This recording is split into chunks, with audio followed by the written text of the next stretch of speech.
here at Baynard Stadium. Opening weekend here on 302 Sports and throughout the state of Delaware for football. We got a good matchup here tonight. My name is Patrick Arianes. I'm joined here with Jason Winchell, and we're bringing you live here Mount Pleasant playing St. Elizabeth here at Baynard. And Jason, this should be a nice, intriguing Division II matchup. Yes, Mount Pleasant, Division I the last 2 years. They moved down. They went 5-5 last year in Division I, which is a good record playing out of that Flight A that is a tough conference. Now they're down in Flight B, and they're taking on a St. Elizabeth's team that went 4-6 last year.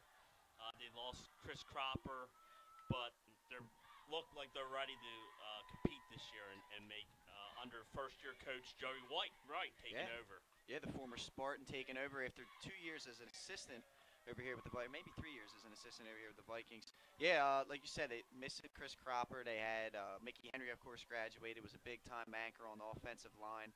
And we'll see what happens. I mean, they still have Ray Jones, number 3. He's kind of a key player to watch. And they're starting quarterback, number 15, Casey Rock.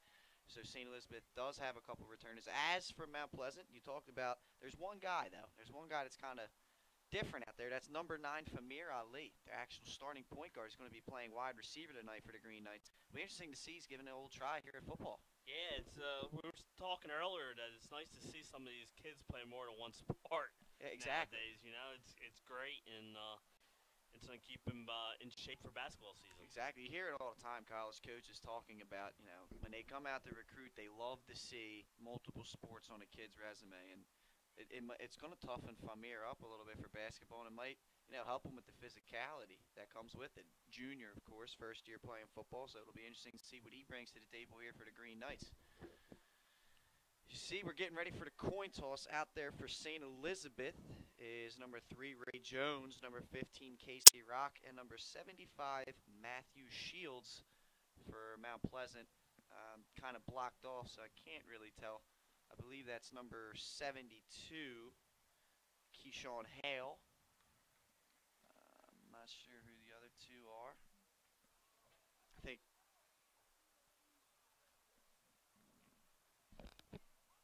we will see in a second.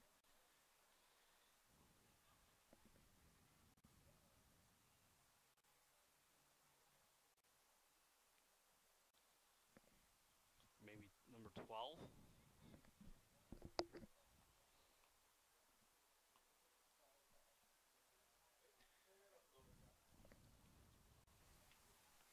We'll see soon enough. But anyway, back to the weekend. There's been a lot of good football being played throughout, and a lot of surprising scores, Jason. Yeah, it seems like this has been the year for Division II over Division I this weekend, as there were 6 Division II teams that beat Division I teams over the weekend, including Archmere over Dover.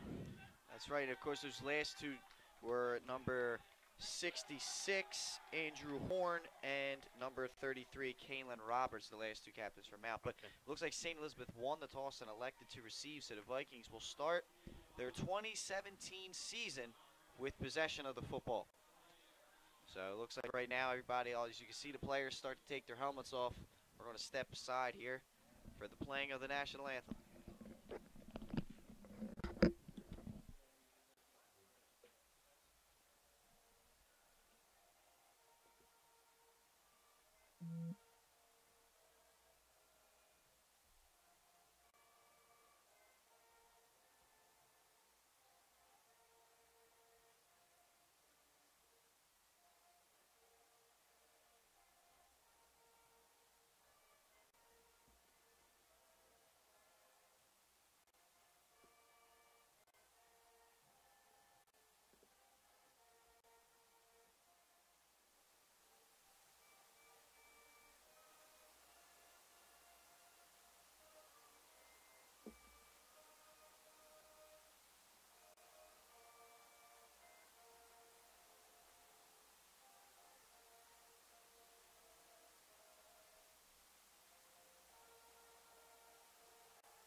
Lovely rendition there by the Mount Pleasant Band. Jason, it looks Yes. like we're about to get underway here for the first game of the season for both the Green Knights and the Vikings.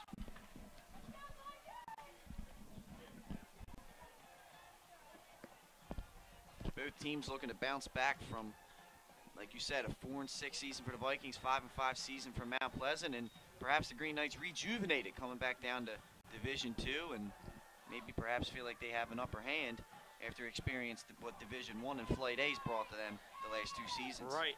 And the Mount's credit, they jumped in and they picked up St. Elizabeth, St. Mark's. When they jumped down, they still picked up some strong Division II teams, which says a lot about their competitive spirit over there at Mount Pleasant.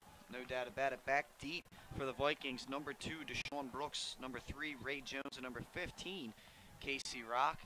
And bringing the ball out for Mount Pleasant to kick looks to be number 52. Number 52, ladies and gentlemen. That's who that is. Unfortunately, there's no number on the roster that we have. As they forgot the ball, Chase. They came out, brought the tee, brought the whole squad out, but forgot the most important thing. Right. Pigskin. You need the ball. You need the ball to play in this game, ladies and gentlemen. They're a game for us here just in the last 2 days for us at 302 Sports. Of course, the fantastic matchup last night, Middletown outlasting Smyrna 35-28, and then a big game this morning, Salesianum with an impressive 34-6 victory over Concord. Anyway, we're underway here at Baynard Stadium. That ball's going to take one bounce and picked up by Ray Jones. Takes it across the 30, hits the 40.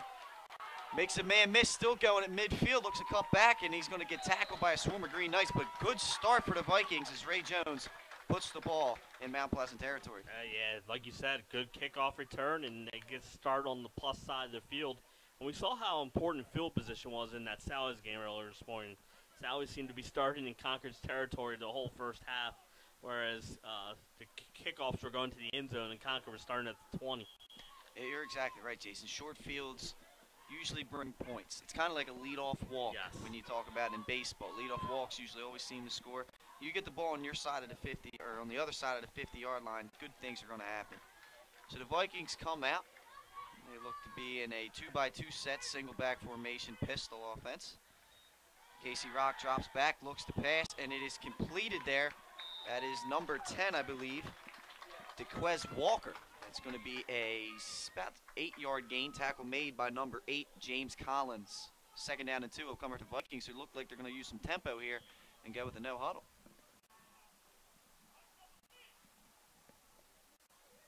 Coach Joe Wright giving the signals to Casey Rock. I formation right here for the Vikings. Bobbled snap, Rock falls on it. And he fell forward to get it maybe a yard out of that. Turned some garbage into gold. Look like they gave him. It looks like the spot was moved back a little bit. So yeah, it's going to be 3rd down and 2 yards upcoming here for the Vikings. Stay in that I formation. Signals coming in from the sidelines. Big early 3rd down play here for the Vikings. 4-4 defense being run by the Green Knights. That's Cameron Jaden with the carry up the middle. Picks up a Viking 1st down on the plays. He picks up about 3 yards. 1st down and 10 for the Vikings at the 37-yard line.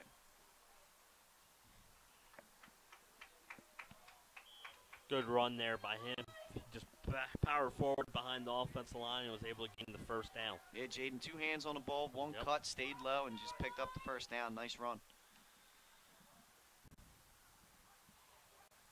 Rock steps back, 3-step drop, slides up in the pocket, delivers a completed pass to Jaden for about a 4-yard gain. Tackle made on the play by number 22, Carnell Smith. It's going to be 2nd down and about 5 yards for the Vikings. Nice job there by Rock. He stepped up in the pocket, made a nice throw, and gets 5 yards out of it. Very rare to see the under-center 3-step drop pass nowadays. Yes. Everyone's usually in the shotgun. Something different thrown out there by the Vikings. There's the little pitch to Jaden, who fires up the middle. He runs hard. He does. Gets close to 1st down yardage. Tackle made split there by number 2, Jordan Collins, and number 22, Carnell Smith. It's going to depend on the spot here, Jay. Looks like it's going to be a little bit short. 3rd down and inches. Yes.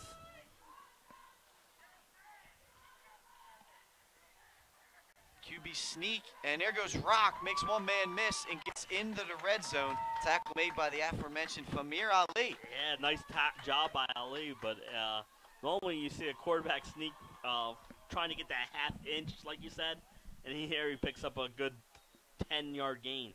So it's going to be first down and 10 at the 19-yard line for the Vikings, who continue to go no huddle. Trying to tire Mount Pleasant out. There's a stretch play to Jaden, and he bounces it outside, cuts up, and he's tackled. Nice play by the cornerback, fighting off the block and making the tackle. Number 8, James Collins. Yeah, nice job. Like you said, he fought off the block and was able to hold them to about 5-yard gain there. Maybe even a 4. Yeah, I think it's going to be second down and 6. Vikings continue to stay in that I formation, tight end to the left side with a split end and a split end out here to the right as well. There's a motion man, it's Walker. That's a fake. Rollout pass, completed to Ray Jones. He's got room and he's going to score. Vikings score first in this one. Touchdown pass by Casey Rock to Ray Jones for a 15-yard touchdown.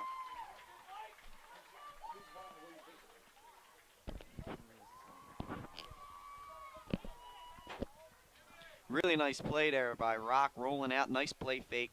Rolls out there and makes a nice, easy, catchable ball for Jones, who takes it in untouched for a touchdown. Yeah, nice job. Like you said, a good rollout there by Rock, and Rock was 3 for 3 on that first drive. As Brian Millard's extra point is good. 7-0 Vikings lead. 7-0, the Vikings led. Good opening drive there by St. Elizabeth on the Joey Wright era as he was able to go down. Good kickoff return by Jones. And then, like I said, Casey Rock was 3 for 3 on that drive, and there was a good balance of run and pass, and they were able to jump on the board first. You're exactly right, Jason, as I had to save the day and get the scoreboard put up there, attached to the score. That's what happens when you spend 6 years as the stadium announcer here at Baynard Stadium for St. Elizabeth. You learn how to use the scoreboard. So, like we said, 7-0. It was set up really by the Ray Jones kick return. Yes. Right off the jump. Right off the jump, and Brock was 3 for 3. They had 4 different runs for positive yards there, and were able to get that opening drive touchdown, which is very important. Back deep from Mount Pleasant, number 2, Jordan Collins, number 6, Vincent Smith, and number 9, Famir Ali. Getting some action early is Ali. Yes. And they're way back. They're toes on the 10-yard line, and then you don't see a green light again until the 35. There's a big gap there for number 20, Brian Millard.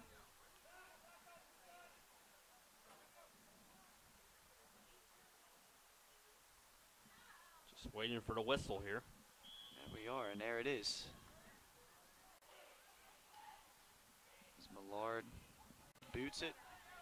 It's going to be fielded at the 21-yard line by number 6, Vincent Smith. He dances around, looks to go around the Mount Pleasant sideline where he is tackled by, I believe that's Ray Jones at the 31-yard lines where Mount's going to take over first and 10. Good coverage, downfield coverage there by Jones. He will not let Smith get to the outside, and Mount Pleasant starts at the 31. So here we go. First look at the Green Knights offense here in 2017. Number 4, Zachary Wallen will be under center to start this one off. Looks like they got receiver and wing to the near side. Far side looks oddly split out with a tight end. Single back. The Vikings running a 4-3 defense with 2 safeties. There's some motion. Run up the middle by number 32, Charles Hunt. Picks up about 4 yards on the play. Number 1, Cameron Jaden on tackle. Yeah, good run. He ran hard and drove forward to get a nice positive gain on the first down. That's always the key. Get yourself down in distance. That play looked very familiar to when I was here at St. Elizabeth. That was the old wing T motion, the Delaware wing T. Mount Pleasant sticking to their Delaware roots. There's a little bubble screen out here to number 6, Vincent Smith. He gets to about the 39-yard line where the tackle is made by Cameron Jaden. And number 20, the kicker, Brian Millard. It's going to bring up 3rd down and 2 for the Green Knights. Millard does a little bit of everything. How about that? Yes. We were talking to the athletic director, Joe Papilli, before the game, Jason. Yes. 20 freshmen on the 20 Vikings freshmen. roster. That's unbelievable. It's unheard of almost. Yep. So they're a young team. Very little upperclassmen for the Vikings. Big early 3rd down here for the Green Knights. Here's the motion man. It's given to him. Nice little cutback, and he's going to be close there. He's bottled up, but Vincent Smith is awfully close to that 1st down marker. It's going to depend on the spot. And looks like I think he's got it. Looks like he got it. Yeah, it's going to be a 1st down. So there's the first down of the season for Mount Pleasant. Yeah. Looks like they're, like you said, a version of the wing T almost, and it's effective on the first 3 plays. This was, when I was in high school, this was called Pro Right. Or I'm sorry, Pro Red, because the tight end's on the right side. Mm-hmm. We used to say red and blue. And there's going to be strung outside, and a nice tackle made on the play there by number 6, Connor Rock, the younger brother of quarterback Casey Rock. Yeah, and what a great play there by Rock. He didn't let Smith get to the outside and takes him down in the backfield for a big loss. Officials are having a discussion. There's a penalty marker on the field. It usually means holding. Yeah. Illegal block in the back, I believe they said there, against the Green Knights. Looks like the Vikings might decline it because of the loss. They will. The Vikings will decline that. And it's going to bring up a 2nd down and about 15, we'll say, for the Green Knights here. Yeah, and I think that's why it's a good call to decline that. It's a 10-yard penalty, but it'd be 1st and 20, and now you got them in 2nd and 15. And one thing you've seen here is Mount Pleasant's used that motion and usually given it to the motion man. Look for a play-action pass to come off that sooner rather than later. There's a dive up the middle. That's going to get close to the original line of scrimmage for the Green Knights. Carry on that play by number 32, Charles Hunt. He actually gets past that original line of scrimmage. And no, he doesn't. I was right. So 3rd down and 10 upcoming here for the Green Knights. Yeah, and Hunt has run the ball hard twice. He's got 9 yards on 2 carries, so you like that 4.5-yard average. Yeah, he's falling forward, yep. Running straight ahead, staying low. 3rd down and 10 for the Green Knights. They stay in that 1 tight end set with 2 receivers wide and a wing here to the near side. They tried to jump. They tried to get the defense to jump and shot themselves in the foot. It's going to be a 5-yard penalty.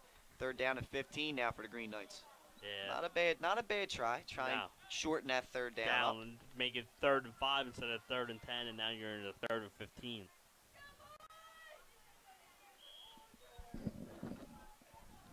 You see the Vikings, they seem to be playing man-to-man coverage or cover 2 perhaps. The corners are usually, they're pressed up pretty close.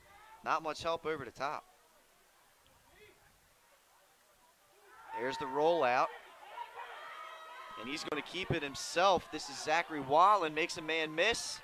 Gets across the 45-yard line. He's going to be short of the 1st down marker, obviously, but there is some penalty markers. Yeah, dirty laundry on the field right at the end of that play. I love that saying, dirty laundry. I love it. Absolutely love it, Jason. There's actually a couple flags, like you said. There's one here at the 45 and one back at the 38. We're going to see what happens here. Perhaps 2 penalties.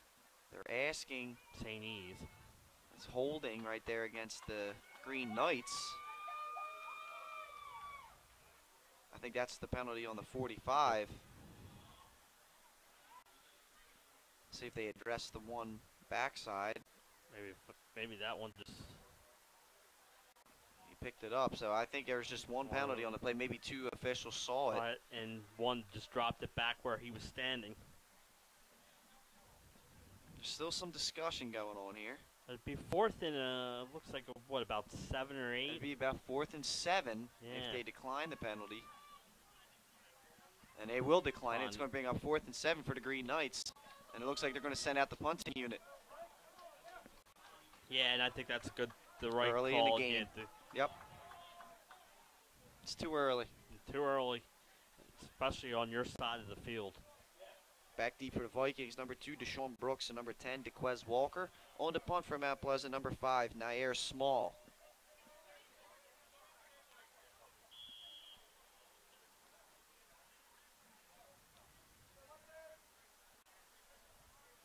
We saw St. E's had a good kickoff return the first time. That's a nice punt there by Hall. Fair catch is called for. It's muffed. And Let's see who comes up with it. It's going to be close. Mount Pleasant was down at the bottom of the pile, but it's a scrum now. There was 3 Green Knights around. St. East says they have it, and they do. Somehow came out of it lucky. That's huge. That's huge. But like you said, a muff punt. And you know what? That was a great punt because of the hang time. It was. Makes it really tough when you're coming up to make a fair catch because you're also looking to see how close some of the other defenders are. No, you're exactly right, Jason. And we were talking about it, especially at the Concord game we were talking about it. You very rarely see guys come up and actually catch punts nowadays. Yes. A lot of them, they feel like if they can't catch it clean, they let it bounce. Deshaun Brooks came up there, tried to catch it, and maybe that's why you don't see it as often. Right. The potential of muffs. Either way, the Vikings do survive it. They're going to take over, first down and 10 at their own 29-yard line.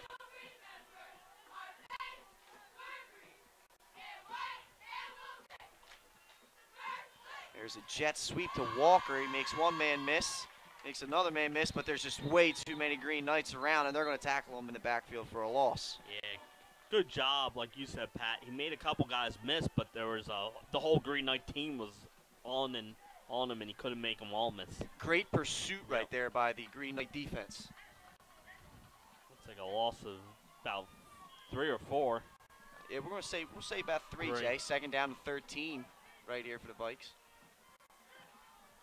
Mount Pleasant trying to limit the damage here after giving up an early touchdown. Here's the pitch to Jaden. Nice collision, makes a man miss, but finished up there. That's Famir Ali coming in lower in the boom there. Yeah, Jay. What a hit by Ali. Like you said, he lowered the boom and short gain. That's it. They get maybe 2 on the play for Jaden. Third down and 11 upcoming for the Vikings. This will be nice if the Mount Pleasant defense can hold them here and get their offense back on the field. Yeah, with 3:46 remaining here in the opening quarter.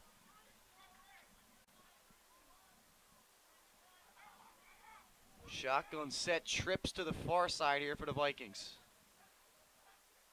They get him. They get him. And you heard multiple Mount Pleasant coaches say, watch the ball, watch the ball. And they still bite on it. And that makes it, instead of 3rd and 11, now 3rd and 6, makes it more manageable. You can add some plays to your playbook here at 3rd and 6 compared to 3rd and 11. You're exactly right. And the Vikings now have kept their hold on a couple times, a couple 2 hard counts, both offensively and defensively. So, once again, it looks like trips to the far side for the Vikings, a single back and a pistol. Rock fakes it, drops back, steps up in the pocket, and he will be sacked. Nice play there by big number 72, Keyshawn Hale. Dropping Rock in the backfield for a loss of about 5. Gets that penalty yardage back and brings up 4th down and long for the Vikings. Good stand there by the St. E's defense. Forces a 3 and out. The Mount defense. Mount defense, yeah. No, you're exactly right. Big old Keyshawn Hale right there in the middle. He's a big man. He's going to be hard to block. Bigger than anybody up there on that Vikings line, that's for sure. Rock back to punt, fields the snap on a hop, and boots it out of bounds. This one's going to be a short punt.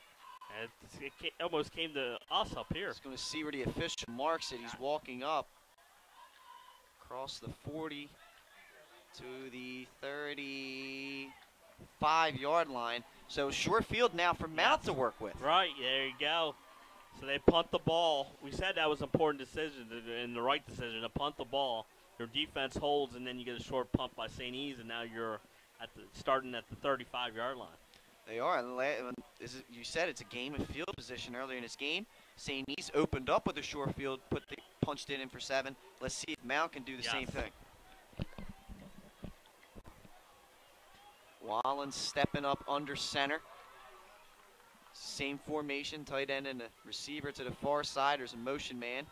They give it to the dive. Up the middle, another nice run there by Charles Hunt, who's having a good game early in this one. Yeah, 3rd carry, and he's at about 16 yards already. Having success up the middle. It's going to bring up 2nd down in about 2. 2:11 remaining here in the opening quarter at Baynard Stadium. And one thing about running the ball, it does chew up that clock.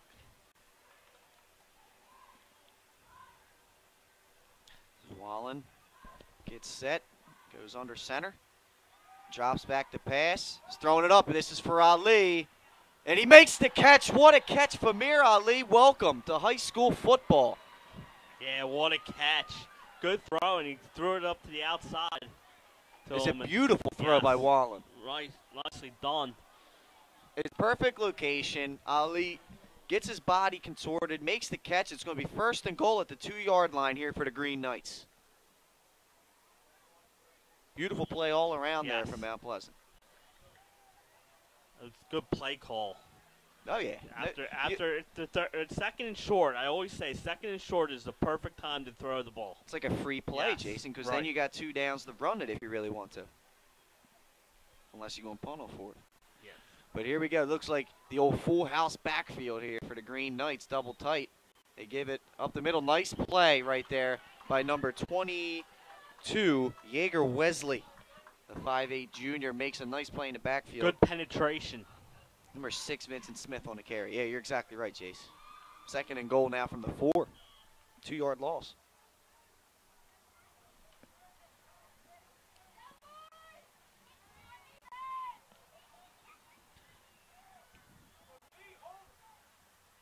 Mount Pleasant 2nd and goal. See what the Green Knights do. Once again, full house backfield, double tight. Wallen gives it again, tries the other side, and Ray Jones stuffs him at the line and gets some help afterwards. Yeah, good defense again by the Vikings. Vincent Smith looked like he had a little bit of room, but Ray Jones came up and just initiated the contact, stopped him right at the line.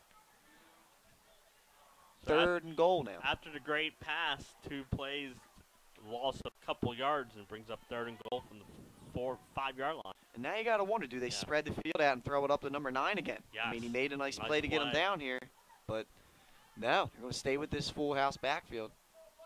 Power I. It's a hard count. Give it to number 2. Nice once again. That's Wesley making a tackle in the backfield on Jordan Collins. 4th and goal upcoming for Mount. St. E's just winning the battles up front down here on the goal line. And that's the last play of the 1st quarter. So there we go. That's going to be it for the 1st quarter. Interesting start to this one. St. Elizabeth on top 7-0. We're going to return with the 4th and goal from Mount Pleasant after these messages. You're watching 302 Sports.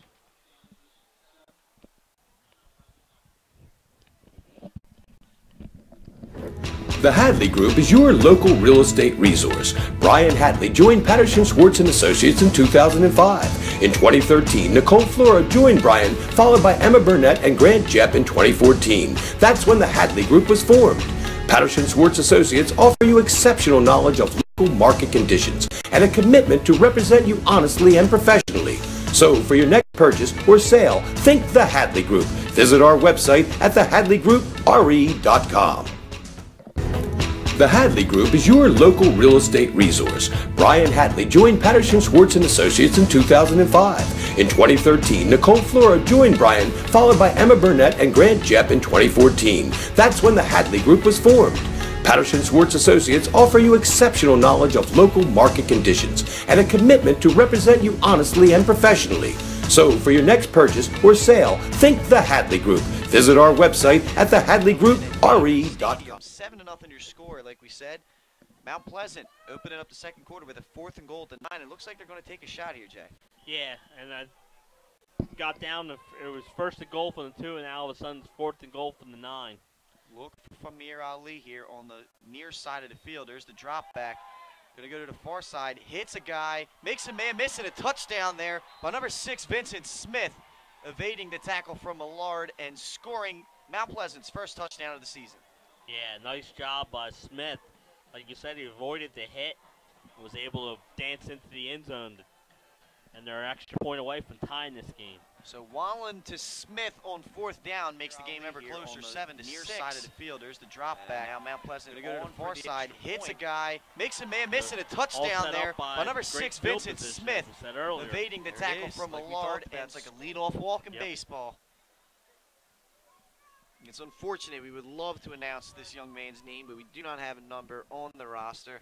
Must have switched jerseys prior to the game or slightly after these rosters were announced. That one is partially blocked and still gets through to tie the game. Sneaks through. So on the first play of the second quarter, and we're going to head to a replay here of that touchdown.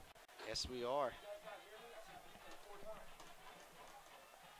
So we're looking at it live here. Here on the near side of the field. There's nice drop back. On the drop back. To the far side, hits a guy, makes a man miss, and a touchdown there by number 6, Vincent Smith, evading the tackle from Millard and scoring Mount Pleasant's first touchdown of the season. Another home run. The guy just can't help himself. He hit one last night and now one tonight. He's got to play every day, Pat. I'm with you. But not to get sidetracked. Like you were saying, 7-7, Mount Pleasant ties this one up just 6 seconds into the second quarter. Yeah. And that whole drive was set up by, yes, the punt, but also the beautiful catch by Famir Ali to get him down on the goal line. Yeah, 25-yard pass. And both quarterbacks have been on fire, and neither one has thrown an incomplete pass yet. It's efficiency, and as a former quarterback, I absolutely love to see efficiency. Make the throws you know you can make. Once again, back deep for the Vikings, number 3, Ray Jones, and looks like number 2, Deshaun Brooks. Yeah, and Jones had a great return the first time he touched the ball. Yes, he did. Took it across midfield, and we'll see what happens here on this one. They're going to move him up to about the 15-yard line.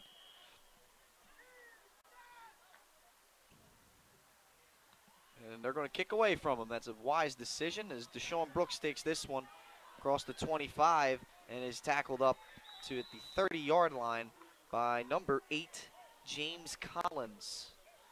So the Vikings will get started here at the 30-yard line. 7-7 score early here in the second quarter. Yeah, early good Division II battle here, and it's all tied up here in the second quarter. And it was a good answer by the Green Knights. It was a great answer, Jason. You're exactly right. They get the short field. They take advantage of it. Keep 4th down play there. To score a touchdown. Yes. I mean, that was do or die, 4th and goal, and big play. And now let's see how the Vikings respond as they come out. 2-by-2 set, single back and the pistol. And Jones is the motion man. They give it to Jaden on the cutback. He makes one man miss and gets to the 35-yard line where he's finished off by number 22, Cornell Smith. Yeah, good play there. A little misdirection. It was. Sent Jones in the one way, and then they come back the other way. I was able to pick up a nice, solid gain here on 1st down. The 2nd down and 5, or we'll say a long 5 here for the Vikings. They line up in the eye, give it back to Jaden. He gets about to the 39-yard line. Nice tackle once again there by number 2, Jordan Collins. It's going to bring up 3rd down and 2. Yes. I always like a 3rd and 2 compared to 3rd and 10. So nice couple runs on 1st and 2nd down, 4 yards each on run, and sets up a manageable 3rd and 2 for the Vikings. And so many times you see these toss plays, the running back trying to get outside. Not Jaden. He gets right upfield as this is Ray Jones going up the gut and getting to midfield on a nice cut and run by Ray Jones. Tackle made by Famir Ali. But a Viking 1st down is picked up, and they're in business here at midfield. Yeah, good job by Jones. He got the ball and just ran forward for a nice 10-yard gain. You know, I do not want to disrespect these men in any way, but I can't help it. You see Ray Jones there, and you think like Andre Patton, Eric Patton. That's what I think of my teammates back in high school. Just a big guy that just makes people miss, makes Right. plays. Obviously, Andre practice squatted in the NFL, and Eric, of course, one of the best high school players of his generation. As Jaden goes up the gut, and minimal gain on the play, tackle made by number 5, Nair Small. A couple times you mentioned his name on tackles. Nice job there. He stopped the run and, like you said, a short gain for the Vikings. 2nd down and 9. Upcoming here for St. Elizabeth. They're getting themselves set once again. No huddle. This is a new variation you see from the Vikings. It's no huddle. They get the hand signals from head coach Joe Wright. And Casey Rock relays them to the team. There's the play fake. Rollout by Rock. Looking downfield. Firing across the middle and incomplete. Ali in coverage. Intended receiver on the play was number 89, Luke Schiavone. Yeah, the throw was just a little bit behind him, but in tight coverage, too. Good coverage there by Ali. It was honestly probably good placement of the ball because if he throws that and leads them, that's an interception going the other way. Right. So here we go, 3rd down and 9. 9:41 remaining until half. Rock gets the signals once again from Coach Wright. Relays them to his team. They got trips to the far side. Single receiver to the near side. Rock rolls out far side. Looking, still looking, throwing. He's going deep. He's got a man. It is caught. Down at around the 10-yard line. Number 6, his brother, Connor Rock. So Rock to Rock on that one. Big gain. It's going to be 1st down for the Vikings, just outside the 10-yard line. It looked like the Mount defenders there came up, sucked up on the run, and allowed the receiver, Rock, to get behind the defense. And now they quick snap it. Rock makes a man miss and gets inside the 5-yard line. Yeah, good job there by Rock. Takes it inside right around the 5. That's it. Casey Rock, of course. Yes. Now we got to distinguish the two of them. Right. Casey.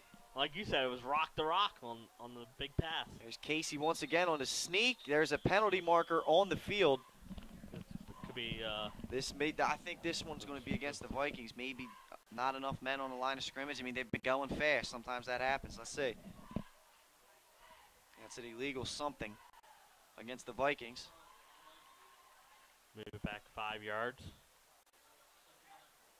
And sometimes that happens when you try and get going at that jet pace. Right. And like we said, the ball was outside the 10, so the Vikings can get a 1st down here. Yes, they can. 2nd down and 9 right now for the Vikings. Let's see if Mount can come up with a goal line stand.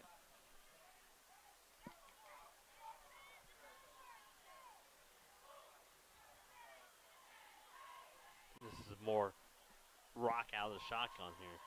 Jones comes in motion, gets the jet sweep, looking to get outside, makes a cut, and he loses the ball.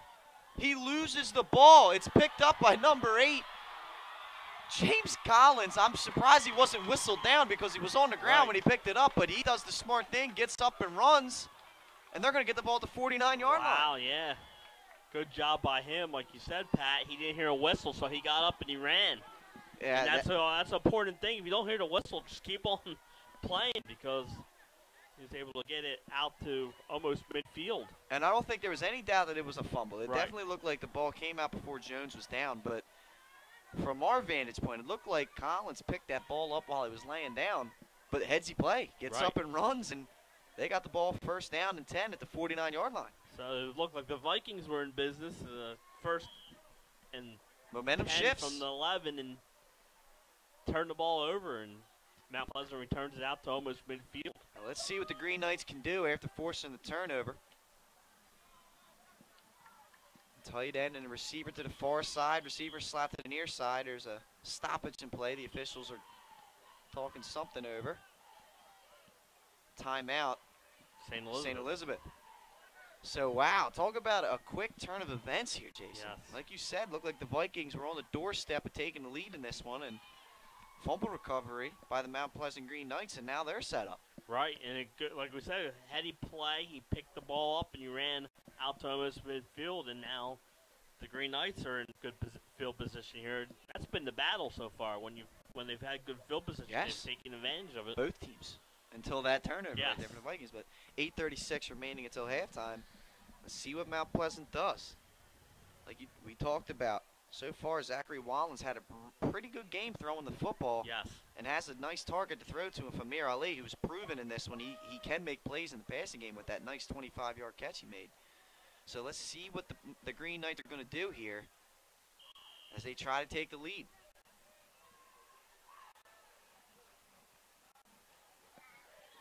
Wallen under center. That's Smith, the motion man. Give up the middle, and Hunt gets a minimal gain on the play. Picks up about 2 yards. Going to bring up 2nd down and 8 for Mount Pleasant.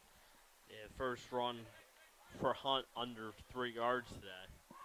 Yeah, you're exactly right. I mean, they've been hitting them pretty good with that dive. Oh, it looks like a dive from up here. And that was the first time that they've had a minimal gain. Adjustments, perhaps. Yes.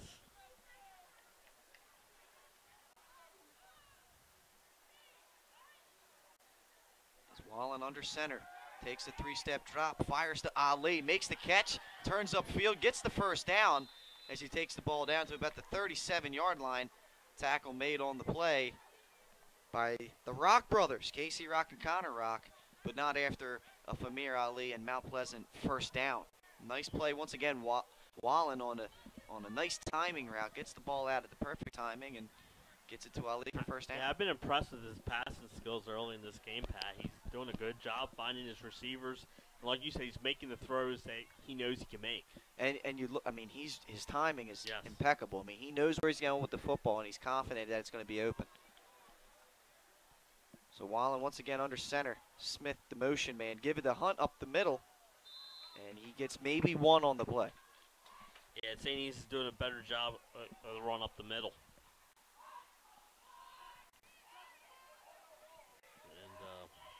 Brings up a 2nd and about 9. As we approach 7 minutes to play here in the first half. As the lights come on here at Baynard Stadium, the sky turning from pink to darkness. Yes. Beautiful fall night here at Baynard Stadium.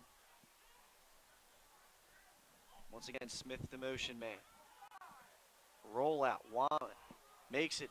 The throw, nice catch right there by number 5, Nair Small, and he gets down close to the red zone for once again another Mount Pleasant first down, and they're in motion here, Jason. They're moving.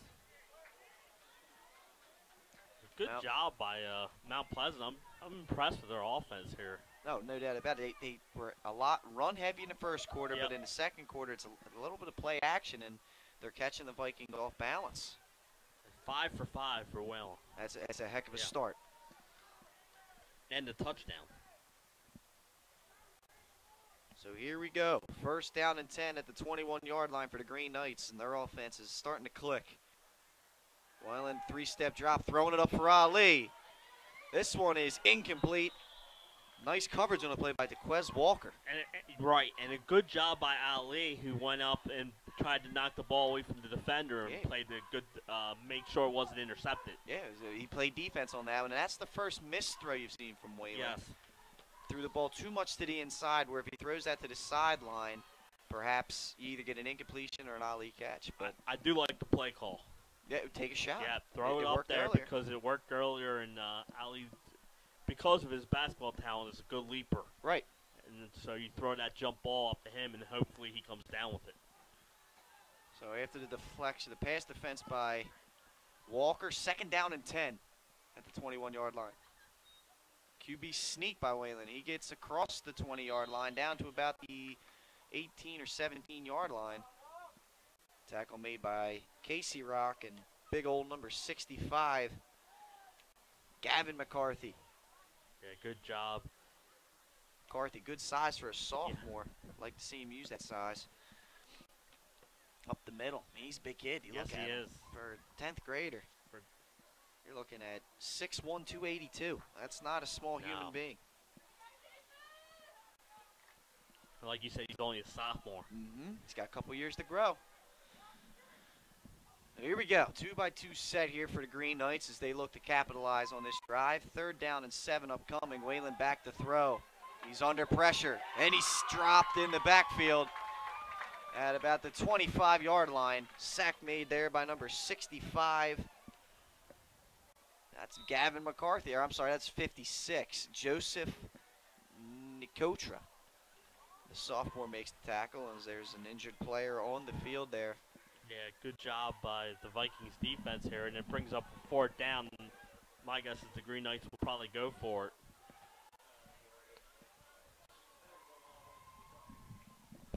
So good job there by the Vikings defense, and so set up 4th and 14.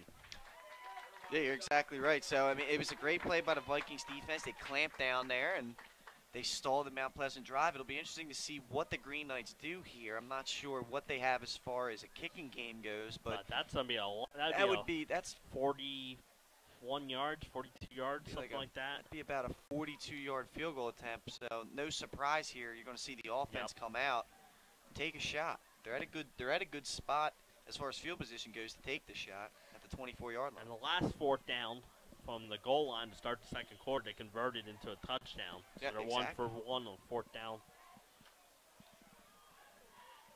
So here we go. Green Knights come out in their typical set. You got a receiver and a slot near side, receiver tight end far side with a single back. Whalen drops back to pass. Pressure coming off the edge. Screen play, and he overshoots his target. It was there if he completed it. Charles Hunt, the intended receiver, but just overthrown. And it's a turnover on down for the Green Knights. And an impressive stop by the Vikings. Yeah, good job there by the Vikings stop. So last couple times we see the Vikings were in good field position and fumbled the ball. And then here the Green Knights were in good field position and turnover on downs. So you're talking about a neck-and-neck football game here, 7-7. Just under 5 minutes to play here in the opening half. St. Elizabeth taking over at their own 24-yard line. And, you know, you can't really say much more, but these teams have been playing, you know, an impressively even game in this one, Jason. Yes, they have. Trading punches. This is Rock under center with the I formation. Gives it to the back. Cameron Jaden makes a man miss. Gets across the 30-yard line. Tackle made there by number 2, Jordan Collins. It's going to be about a, say, 6-yard gain. 2nd down and 4 upcoming for the Vikings as they yet again go no huddle on this one. Personnel change for the Green Knights. Rock under center, gives it to Jaden again. Same play. It's wide open. Makes a man miss to the outside. Nice tackle by Treasure Williams, number 7. Beautiful job wrapping up. Wasn't an easy open field tackle. Saves perhaps a big-time gain on that one for the Green Knights. But 1st down and 10 for the Vikings as they march across the 41. Yeah, so good job by the Vikings here. 2 solid runs to open this drive, and they get the key first down. They give it to the up man there, Ray Jones, and he goes nowhere. Swallowed up by big 72, Keyshawn Hale, for a loss of about 2 on the play. 2nd down and 12. What a play by Hale. Yeah, good job by him. He comes in and does the job, and like you said, a loss of 2 yards on the play. And he's a big man in the middle of that line, and he's not an easy block. He's made a couple plays already.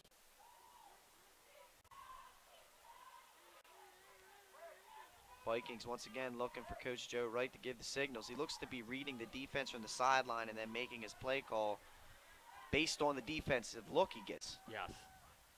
Casey Rock gives it back to Ray Jones. Cuts backfield. He's got a little bit of room to run. Turns it up. Crosses midfield. Gets to the 45 where he's tripped up. Nice tackle once again by number 7, Treasure Williams. But Ray Jones making people miss, finding the green grass and picking up a 1st down across midfield. Yeah, like you said, a good cutback originally, and then he found the open field and was able to get a nice 15-yard gain on that. Looks like there's going to be a timeout on the field here by the Green Knights.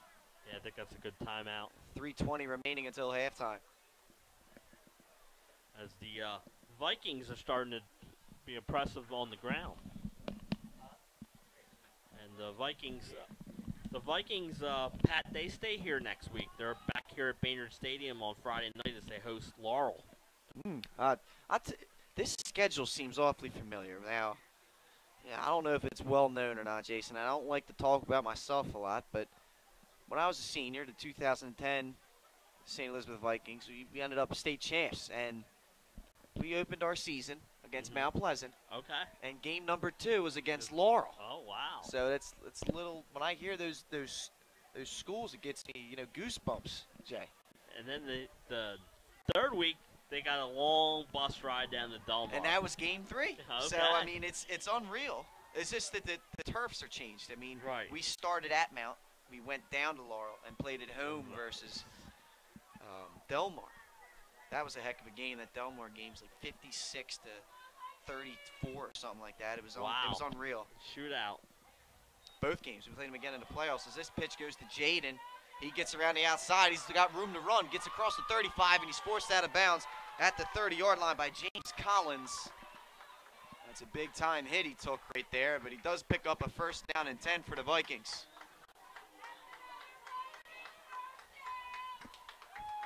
He's got 26 yards on his last 3 carries, so he's been picking up some chunks of yards. He's finding the openings. He reminds me of another former teammate of mine. I know I keep talking about my teammates. Matt Modica. I don't know if you remember him, Jason. Little guy, same stature as Jaden, and was just elusive. Elusive. He's shaking up a little bit. He's coming off with a limp, shaking his hand. Either way, first down and 10 for the Vikings at the 30-yard line of the Green Knights. Play fake. Rock taking a shot deep here, and he's going to throw this one well too far and out of bounds. Intended receiver was DeQuez Walker. Nice coverage on the play by number 3, Donnell Gandy. Yeah, like you said, excellent coverage. But as you saw, Rock threw that ball where only, if anyone was going to catch it, it was going to be his receiver. It was not going to be picked off. I apologize. That was number 8, James Collins, in coverage. But, yeah, you're exactly right. It wasn't bad. It was good placement by Casey.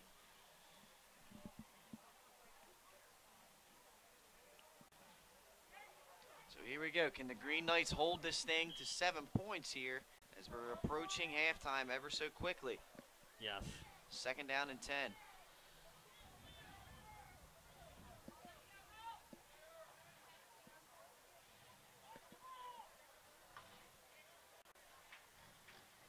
Trips to the far side for the Vikings. Rock drops back to pass, steps into his throw, taking another shot, and once again, way too much on it. Walker, the intended receiver. Third down and 10. And if you're Mount Pleasant, you'll take that all day. Yes. They're in good coverage. Right. No one's getting behind them, and those throws are way too far out in front. Right. So if you're Mount Pleasant, you don't mind that. It looked like the same identical play as the one before. It did. It's just a different formation. Right. Same spot on the field. Same throw from a Rock. So here we go. Third down and 10. Big play upcoming for both teams here. Mount Pleasant can get a stop. They're one play away from getting the ball back. And St. E's trying to work their way into the red zone, perhaps. Rock once again off the play fake. Looking. He's going to get dropped in the backfield. Big time play, number 66, Andrew Horn, and once again, number 72, Keyshawn Hale on the pressure. And they bring out Rock for a big time loss. Yeah, and there was like 3 or 4 Mount Green Knights right in there. It's a great pressure for them, whereas Rock just didn't have any time to throw that ball. So forced to punt will be the Vikings, and back deep to return for Mount, number 6, Vincent Smith. Again, good job by the Green Knights defense after the Vikings got it down to their 30. Here's the punt by Rock. This one once again goes out of bounds. They do not like to give up any returns, the Vikings. That's what it looks like so far. This one a little bit better, though. Pins Mount Pleasant down at their, oh, maybe not. He keeps walking up the 22-yard line. Wow, I was not expecting that, but yep, out to the 22. We talked about the Vikings' upcoming schedule. The Green Knights have the next 3 at home. Next Saturday, they host Dickinson. Okay. Saturday after that, they host Division I Sussex Tech. And then the showdown on a Friday the 29th against AI DuPont. Ooh. Both teams just moved from Flight A to Flight B. So some winnable games upcoming for the Green Knights. yeah, if they can. At least a couple of them. Right. I mean, Sussex Tech. Sussex They Tech. did struggle their opening game, Right. but they are a talented bunch. Sussex Tech lost to Division II Milford. Yeah, shut out. 3-0 in the opener, and guess who they get next week, Sussex Tech? Slasianum goes down there. Have fun with that. We saw them earlier today. They were impressive, and there's just nothing doing. That was definitely a screenplay set up, but Zachary Whalen did not feel comfortable throwing, and he's going to get dropped for a big-time loss. As a quarterback there, you want to throw that ball at the running back's feet. Right. When it's a screenplay. Just launch it right at his feet. They can't call intentional grounding because it's right at his feet. And you don't lose 12 yards and take a hit. I mean, that's just something that, as a quarterback, it's that headsiness you got to have. It's one of the very few mistakes you've seen Whalen make in this one. Right. And now the last couple times, both defenses have had sacks. So we're approaching a minute and a half to go until halftime. Second down to Green Mile upcoming for the Green Knights. And if they get a stop here, the Vikings could get good field position again. Smith once again in motion to give it to Hunt up the middle. And the ball comes loose. And it doesn't look like they marked them down. They say that's a free ball. Yes. And the Vikings recover. A big turnover there Wow. for Green Knights, and the Vikings are in business after that one. Millard comes up with the fumble recovery. And the Vikings are going to take over in great field position, the Green Knights 25-yard line going in. Yeah, so now each team has fumbled the ball once today. 1:18 to go until halftime. The Vikings can see themselves perhaps taking a lead here into the half. I believe they have 2 timeouts left, Pat. So a minute 18 is plenty of time from the 20 with 2 timeouts. Jaden, the tailback. Good to see him back in there. So he comes back up the middle, still running hard, takes a nice hit there by Jordan Collins. Does pick up about 4 on the play, but a nice hit delivered there by number 2 in White.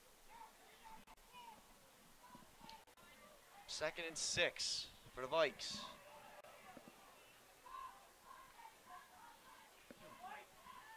Trips to the far side here for the Vikings. Rocking the gun. He drops back. He's looking. Fires for Walker, and it's just out of his reach. Incomplete. He had him on the slant. Yes, he did.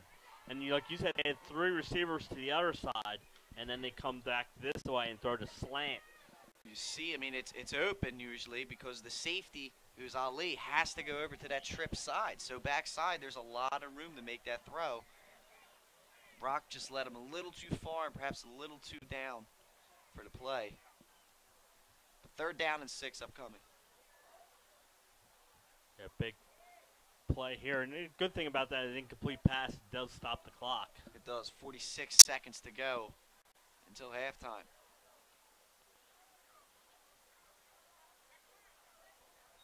Rock rolls out to the right, the trip side, steps up in the pocket.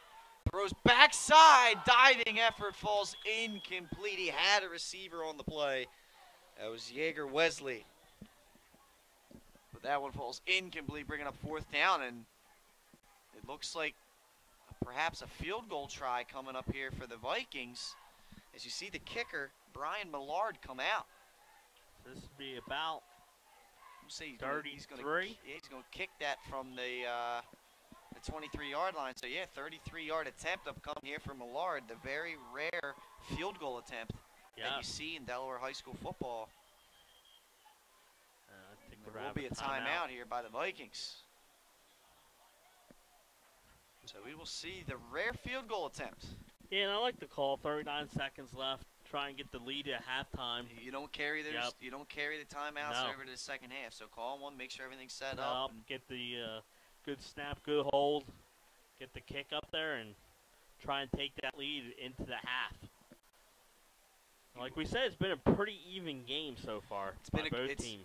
It's been a good matchup. Once again, another good matchup brought to you here on 302 Sports. It's been a pretty good weekend. Yes. I mean, we had, of course, number 1 versus number 2 last night. This morning we did have 2 top 10 teams now. I mean, unfortunately, it wasn't as close. Sally's had a heck of a game this morning. Good game plan by Bill DiNardo. He mixed up the run and the pass. It's something that you're not used to seeing for Salesianum. Letting Zach Wynn throw the pigskin around a little bit. And now you got another good matchup here in Division II between Mount Pleasant and St. Elizabeth. Both teams could be fighting to move into that top 10, Jason. Which we will have Wednesday night live from Hooters. Good hold. Millard's kick is long enough. I think is it's it in good. there? And it's good. What a call. That's why you kicked the field goal there, Pat. Brian Millard, 33-yard field goal is good, and the Vikings will take a 10-7 lead here with 34 ticks remaining until halftime. Nicely done. Like we said, good snap, good hold, and a great kick. That it was. That'll give Coach Joe Wright some confidence in his kicker, seeing one go through here early in the season. I mean, that's such a weapon to have because so many drives stall out as you get closer to the end zone. And if you got those 3 points in the back pocket, it could allow you to score a lot more points in games. We saw the difference last night in that Middletown game. Yes. 5 extra points. Yep. And Smyrna goes for 2 every time. So you get those 5 extra points and you stop Smyrna from getting the 2. It really helps. No, you were exactly right, Jason. And you saw those 5 extra points. You win by 7. Those 5, and then you hold on 2 of the extra points. Yes. There's the difference in the game. Difference. So here we go. Mount Pleasant ready to receive this one. Jordan Collins back deep. Number 6, Vincent Smith is along with Ali as Millard gets set to kick this one away. See what the Green Knights can do with little time remaining until halftime.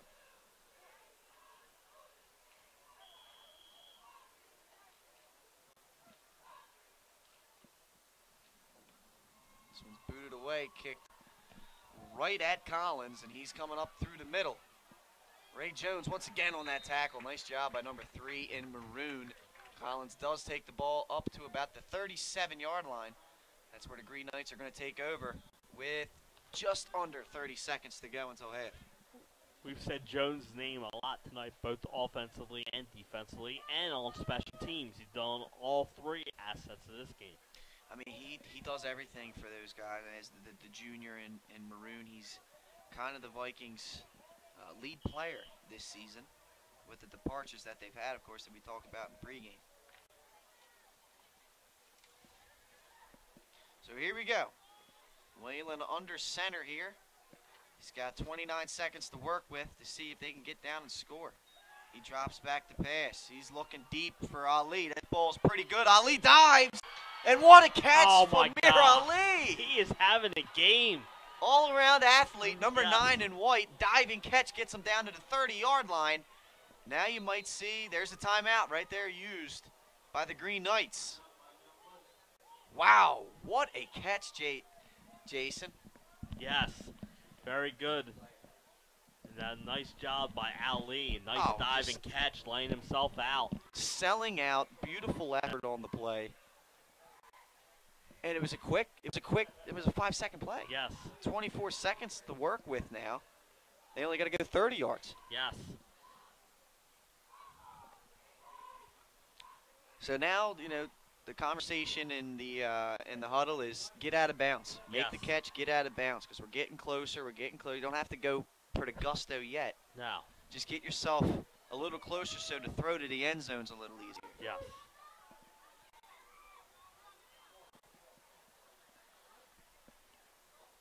Let's see if they get in field goal range too with the time running down.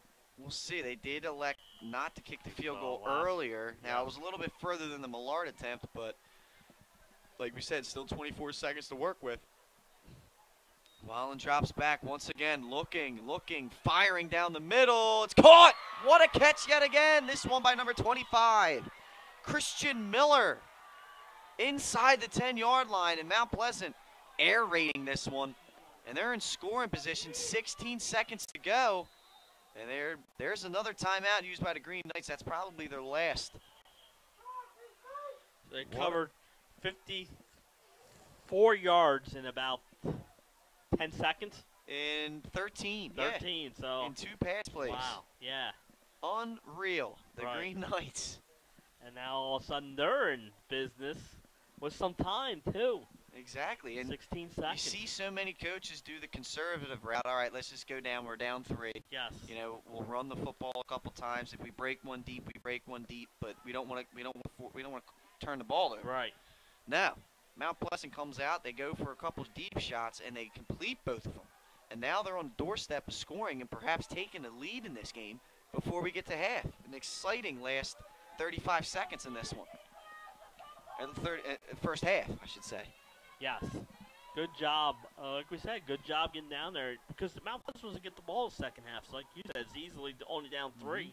Let's not turn the ball over. Instead, they... Let's see if they go to number 9 down here on the goal line. He's all the way to the sideline. Look for an in-breaking route by Ali. Drop back. They're going to slant other side, and it's incomplete. A little bit behind the intended target there. That was Christian Miller, the sophomore. Second down and goal. Still 13 seconds to go here until halftime. Yes.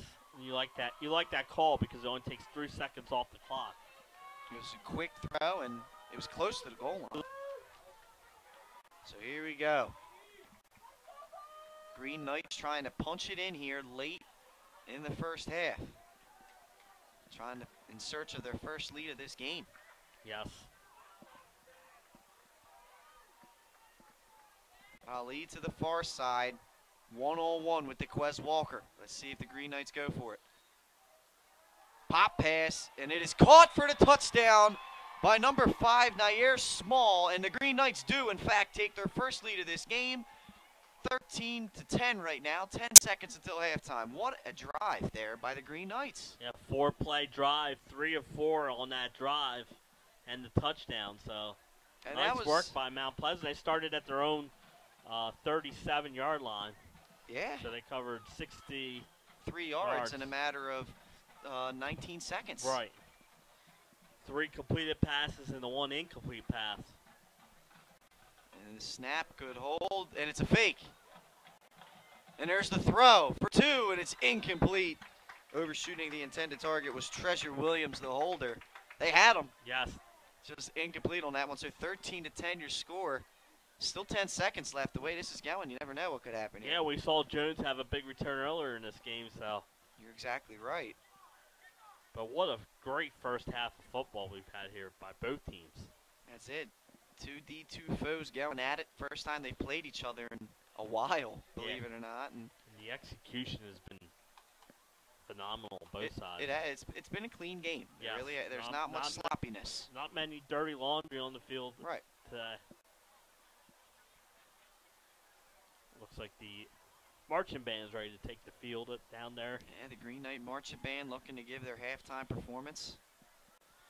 Not quite sure what the show will be this year. I'm looking forward to it. I love watching the band. The band work this morning was good. Unbelievable work by the Concord band. The Concord band did well, and Salesianum pregame did pretty good. Pregame band by Salesianum. I think they played a little Cake by the Ocean by DNCE and a little Blurry Face by 21 Pilots.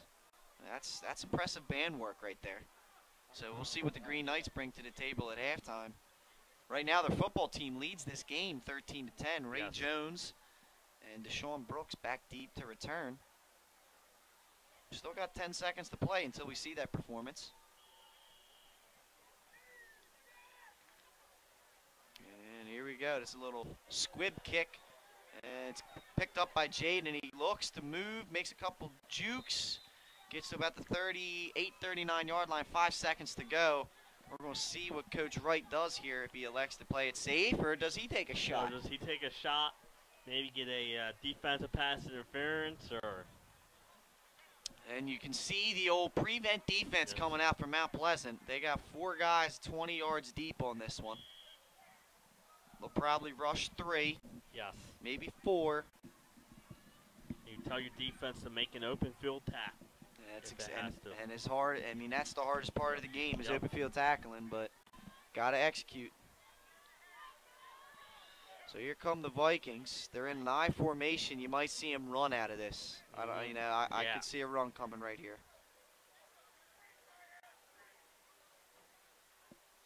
They give a toss out to Jaden. Looks to set the edge. Gets maybe 3 yards on the play, and that's going to do it for the half. Nice tackle there by number 5, Nair Small. And that's it. Halftime here at Baynard Stadium. Mount Pleasant, after an impressive drive to end the half, goes into the locker room up 13-10, Jay. Yeah, good job by Mount Pleasant there. Like you said, a quick drive, and they take the halftime lead. So once again, your score 13-10 at halftime. We're going to step aside now For a word from our sponsors, we'll be back with some statistics, some first half stats after this. You're watching 302 Sports.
Life's too short to hate your home. Remodel your home with the pros voted Delaware's #1 home improvement company. Ferris Home Improvements has something for every homeowner at their new showroom on the corner of Kirkwood Highway and Harmony Road in Newark, Delaware. Explore products and layouts with the area's top designers. Touch and feel products that inspire your dream space. Ferris Home Improvements' pride in the details make them the area's best in roofing, windows and doors, siding, decks, kitchens, and bathrooms. Want a professional, no-pressure remodel? Go see the best at the Big Shamrock on Kirkwood Highway. Ferris Home Improvements. Quality workmanship from a neighbor you can trust. The Hadley Group is your local real estate resource. Brian Hadley joined Patterson, Schwartz & Associates in 2005. In 2013, Nicole Flora joined Brian, followed by Emma Burnett and Grant Jepp in 2014. That's when the Hadley Group was formed. Patterson Schwartz Associates offer you exceptional knowledge of local market conditions and a commitment to represent you honestly and professionally. So for your next purchase or sale, think the Hadley Group. Visit our website at thehadleygroup.re.com.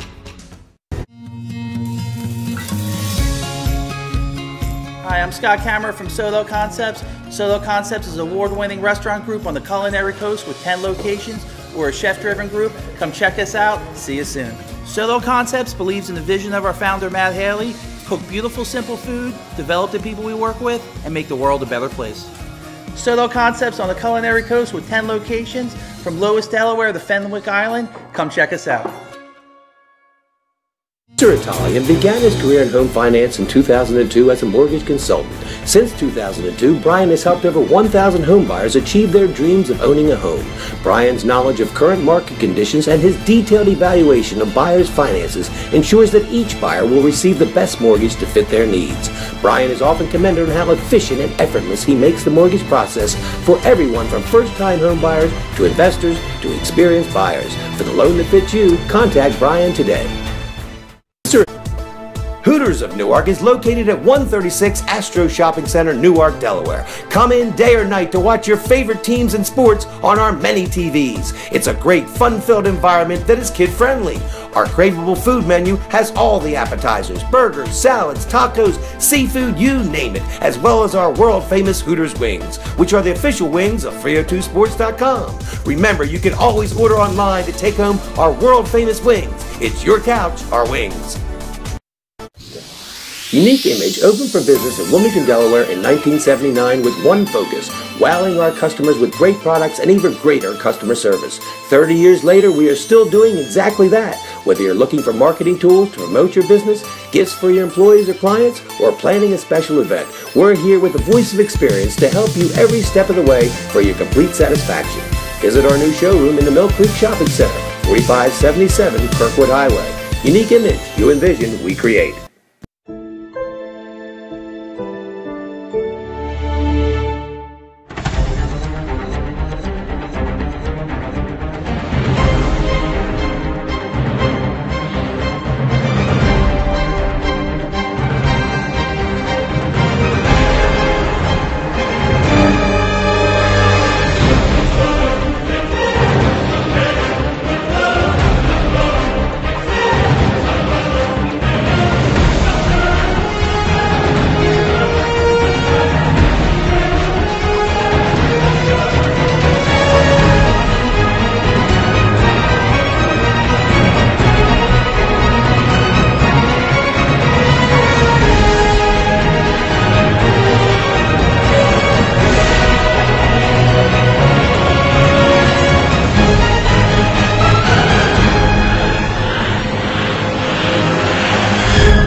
Life's too short to hate your home. Remodel your home with the pros voted Delaware's #1 home improvement company. Ferris Home Improvements has something for every homeowner at their new showroom on the corner of Kirkwood Highway and Harmony Road in Newark, Delaware. Explore products and layouts with the area's top designers. Touch and feel products that inspire your dream space. Ferris Home Improvements' pride in the details make them the area's best in roofing, windows and doors, siding, decks, kitchens, and bathrooms. Want a professional, no-pressure remodel? Go see the best at the Big Shamrock on Kirkwood Highway. Ferris Home Improvements. Quality workmanship from a neighbor you can trust. The Hadley Group is your local real estate resource. Brian Hadley joined Patterson Schwartz & Associates in 2005. In 2013, Nicole Flora joined Brian, followed by Emma Burnett and Grant Jepp in 2014. That's when the Hadley Group was formed. Patterson Schwartz Associates offer you exceptional knowledge of local market conditions and a commitment to represent you honestly and professionally. So for your next purchase or sale, think the Hadley Group. Visit our website at thehadleygroup.re.com.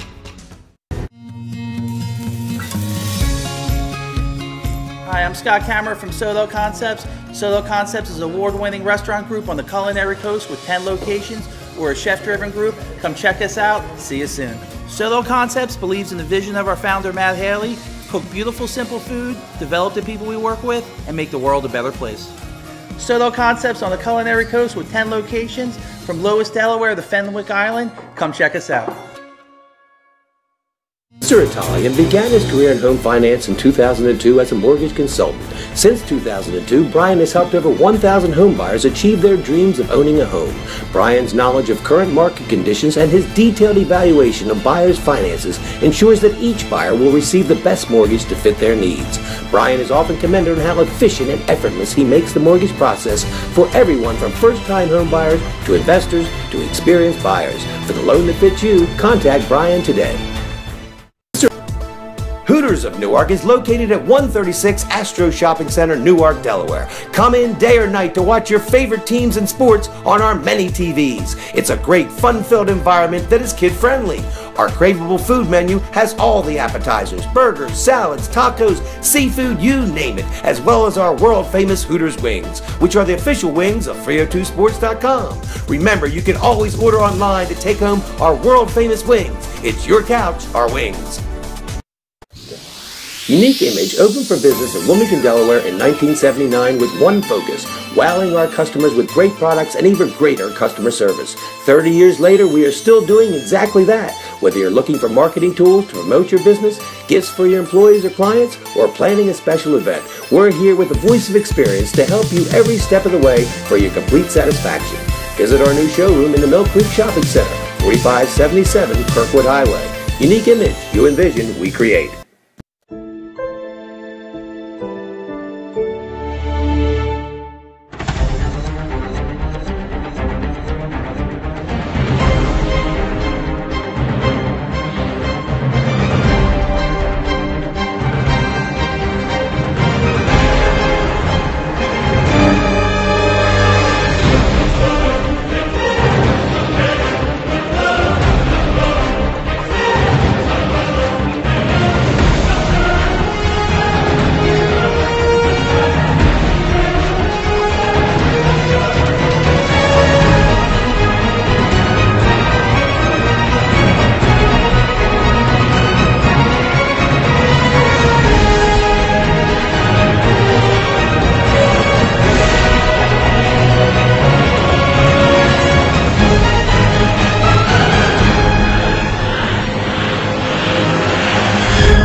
Life's too short to hate your home. Remodel your home with the pros voted Delaware's #1 home improvement company. Ferris Home Improvements has something for every homeowner at their new showroom on the corner of Kirkwood Highway and Harmony Road in Newark, Delaware.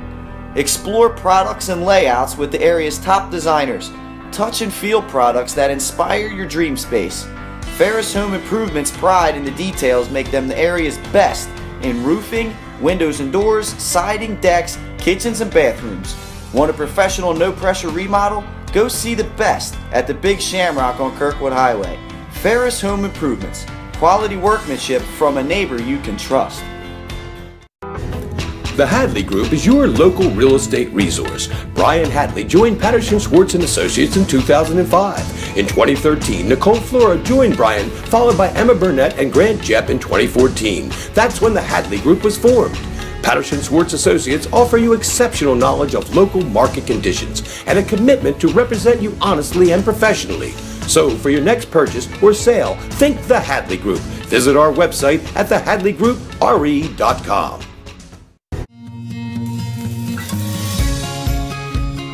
Hi, I'm Scott Kammerer from Solo Concepts. Solo Concepts is an award-winning restaurant group on the culinary coast with 10 locations. We're a chef-driven group. Come check us out. See you soon.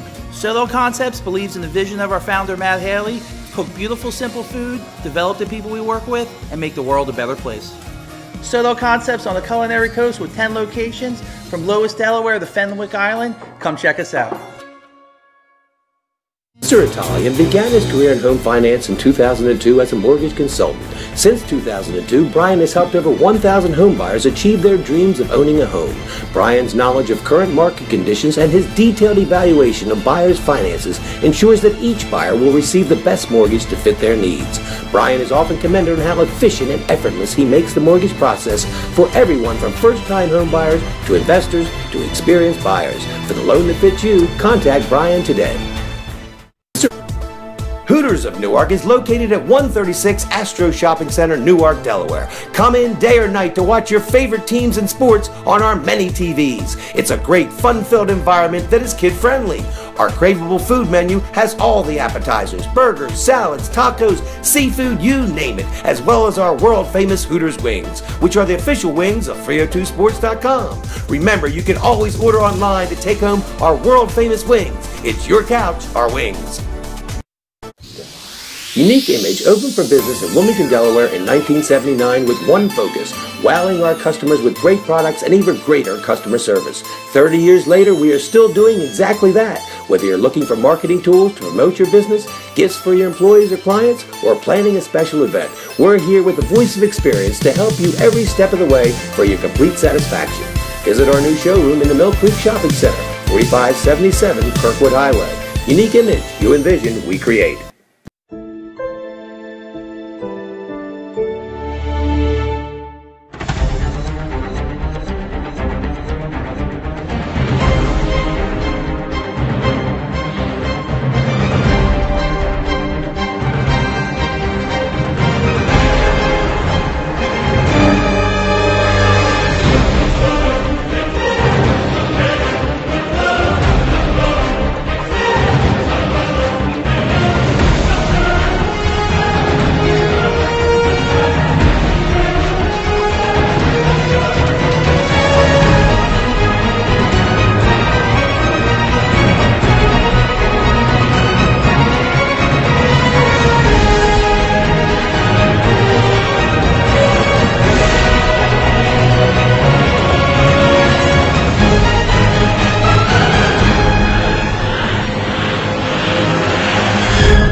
Ladies and gentlemen, for the second half of this one between the Green Knights of Mount Pleasant and the Vikings of St. Elizabeth. And Jason, in that first half, we had some standout players. Yes, first for the home Vikings, Cameron Trainen, 56 yards on 12 carries. So pretty impressive numbers. Casey Rock was 4 of 9 for 78 yards and a touchdown.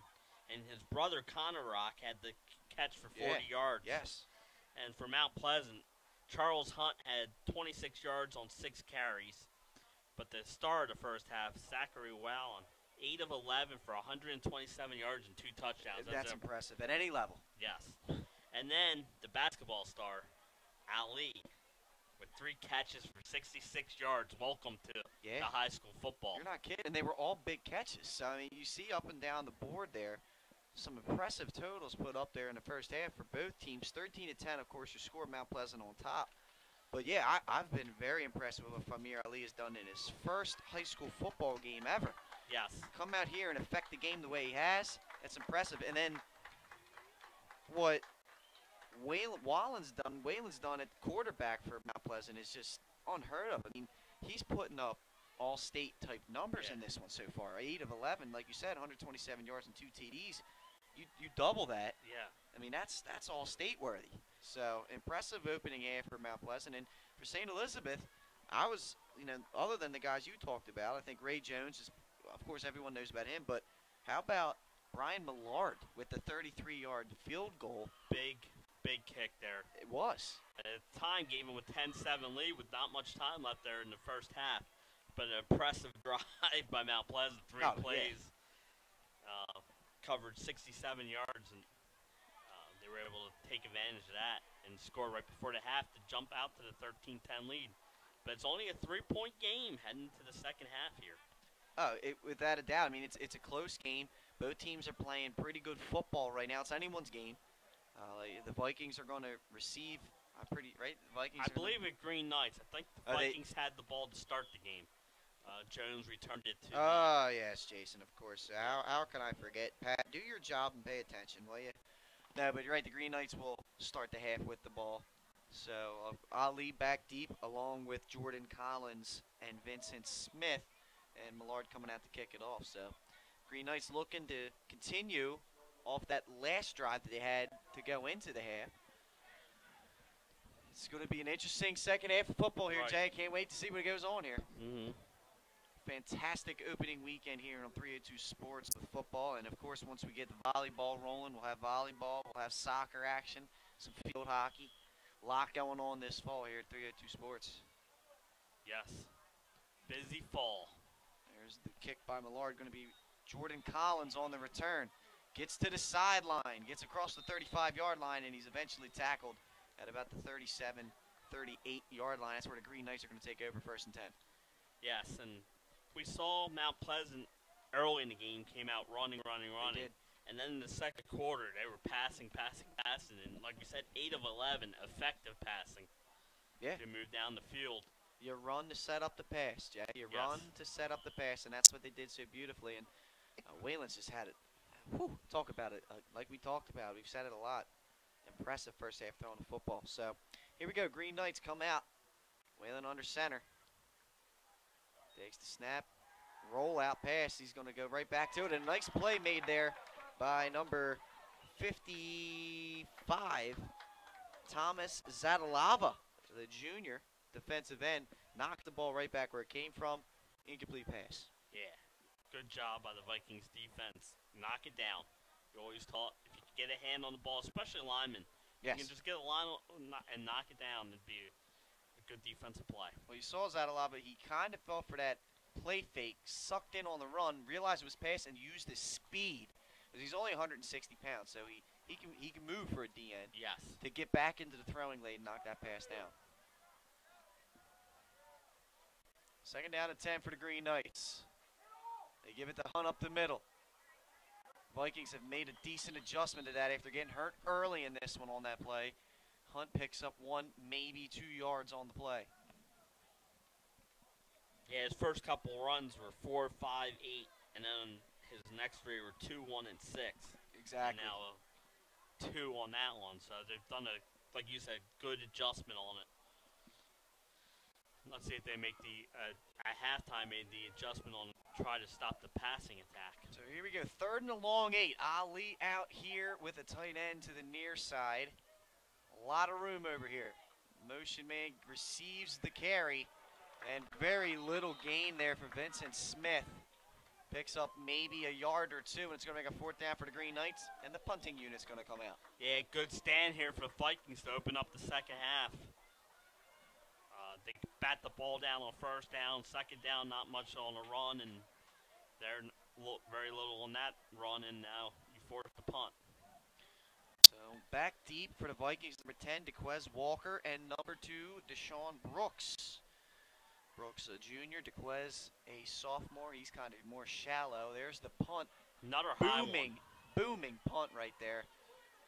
One hop, and down by the Green Knights at the 34-yard line. But once again, nice punt by Nair Small. Yeah, and you heard the fans saying, get away from that ball because that ball had a little backspin on it. Yes, Again, nice high kick, and that's what you want as a punter. Mm-hmm. Prevents a return. You're exactly right, and it allows your coverage team to get down there in case of a return. It's all about the hang time. That's it. And they're right down there, former Vikings running back, as we can see. You probably can't see on a camera. Chris Cropper making his way through the crowd. Yes. Cropper, of course, down at St. Francis in Baltimore. They had a game at IMG Academy, we were told today, but of course with Hurricane Irma making landfall in Florida, that game was postponed, and he come out to watch his former teammates. There's Jaden on the carry, and he gets a lot. Finds a little bit of room. He gets close to midfield for a Viking first down. Famir Ali on the tackle. Ali mixing it up on both sides of the ball. Yes. He's had a couple tackles tonight, too. That tackle might have saved a touchdown. So, first and 10, Vikings have the ball at the 46-yard line now. It looks like St. E's doing a lot of ground game.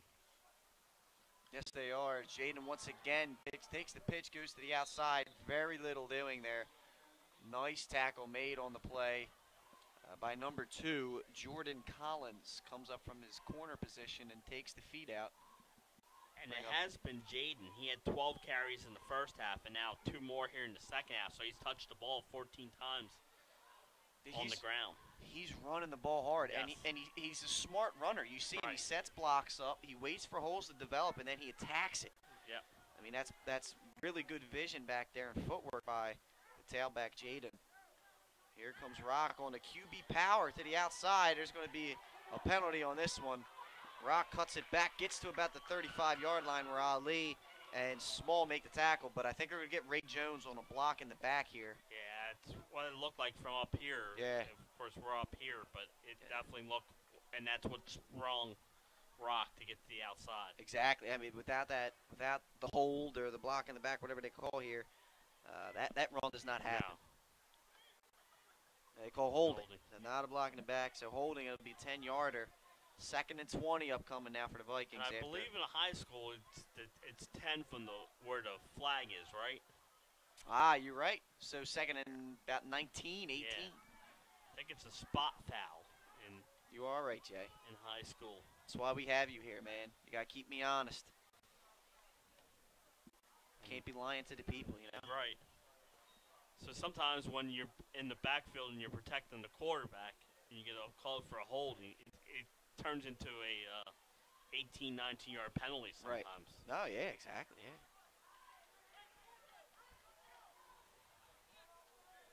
Little confusion by the Vikings coming out of that huddle there, but they get it all figured out. 2-by-2 set. Jones in the slot, comes in motion. Fake to Jones. Roll out. Casey Rock, after takes a hit, goes down the middle. Incomplete. Ali knocks away the ball. The intended receiver was Deshaun Brooks. Great defense there by Ali. As he, like you said, he went up and knocked the ball down, used some of his height and his jumping ability from basketball. Little mistimed this jump just a little bit, otherwise that could have been an interception. But either way, knocks the ball away. 3rd down and a green mile upcoming here for the Vikings.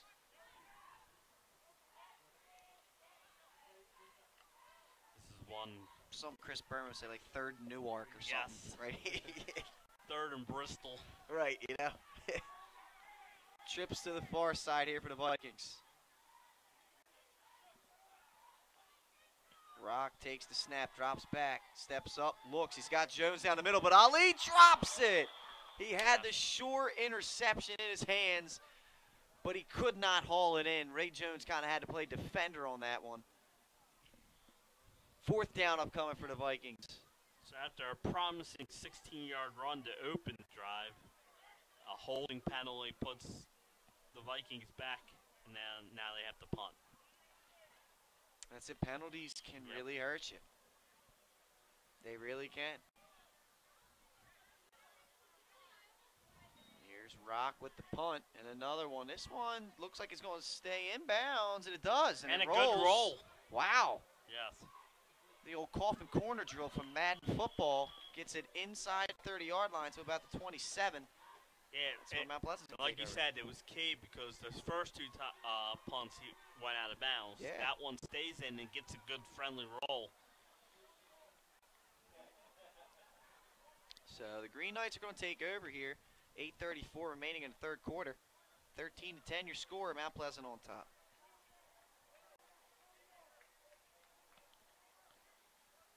Just got an update on the phone. Reese Hoskins with the old RBI walk. Oh, he does walk a lot. He is a very patient hitter. He's great at bats. Yes. I mean, he professional at bats. I wish his teammate Odubel Herrera would follow suit with him, you know? I mean, sorry if there's any non-Philly fans out there. I know sometimes around here you got Mets fans, you got some Braves fans, some Nationals fans, but I just wish they brought Hoskins up sooner this year. you're not kidding. So, they're bobbled snap, and Vikings it looks got like it. the Vikings have it. And they do. Number 64, Joseph Kinbiter. With the recovery, the bobbled snap will change possession, and now the Vikings have the ball, and they're in good field position. Yes, inside the 30 at the 27, the Vikings take over, deep in Green Knight territory, trailing by 3. Very rare mistake there by the Mount Pleasant offense, and now it opens up an opportunity for the Vikings to recapture the lead.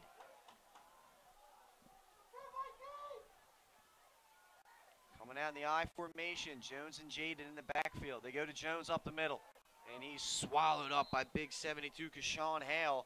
Does fall forward, however, for about a gain of 3. But Hale just having his way up there up front. Yes.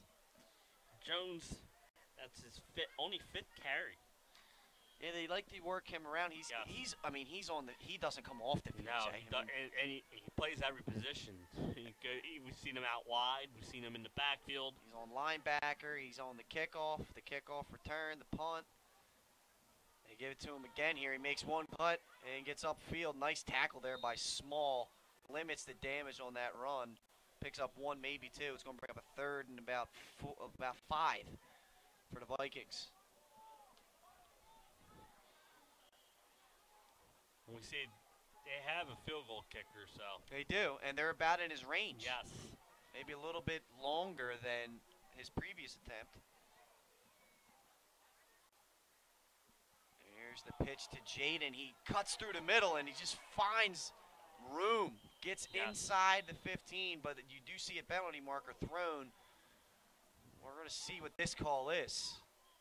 Yeah, the chain gang didn't see the penalty because they're moving down there, and the referee's like, oh, no, not so fast. Yeah, I don't know. Hold, maybe. Chop block, maybe. I'm not sure. We're going to see. It looks like the chain gang is now moving backwards. They were moving up for the first down.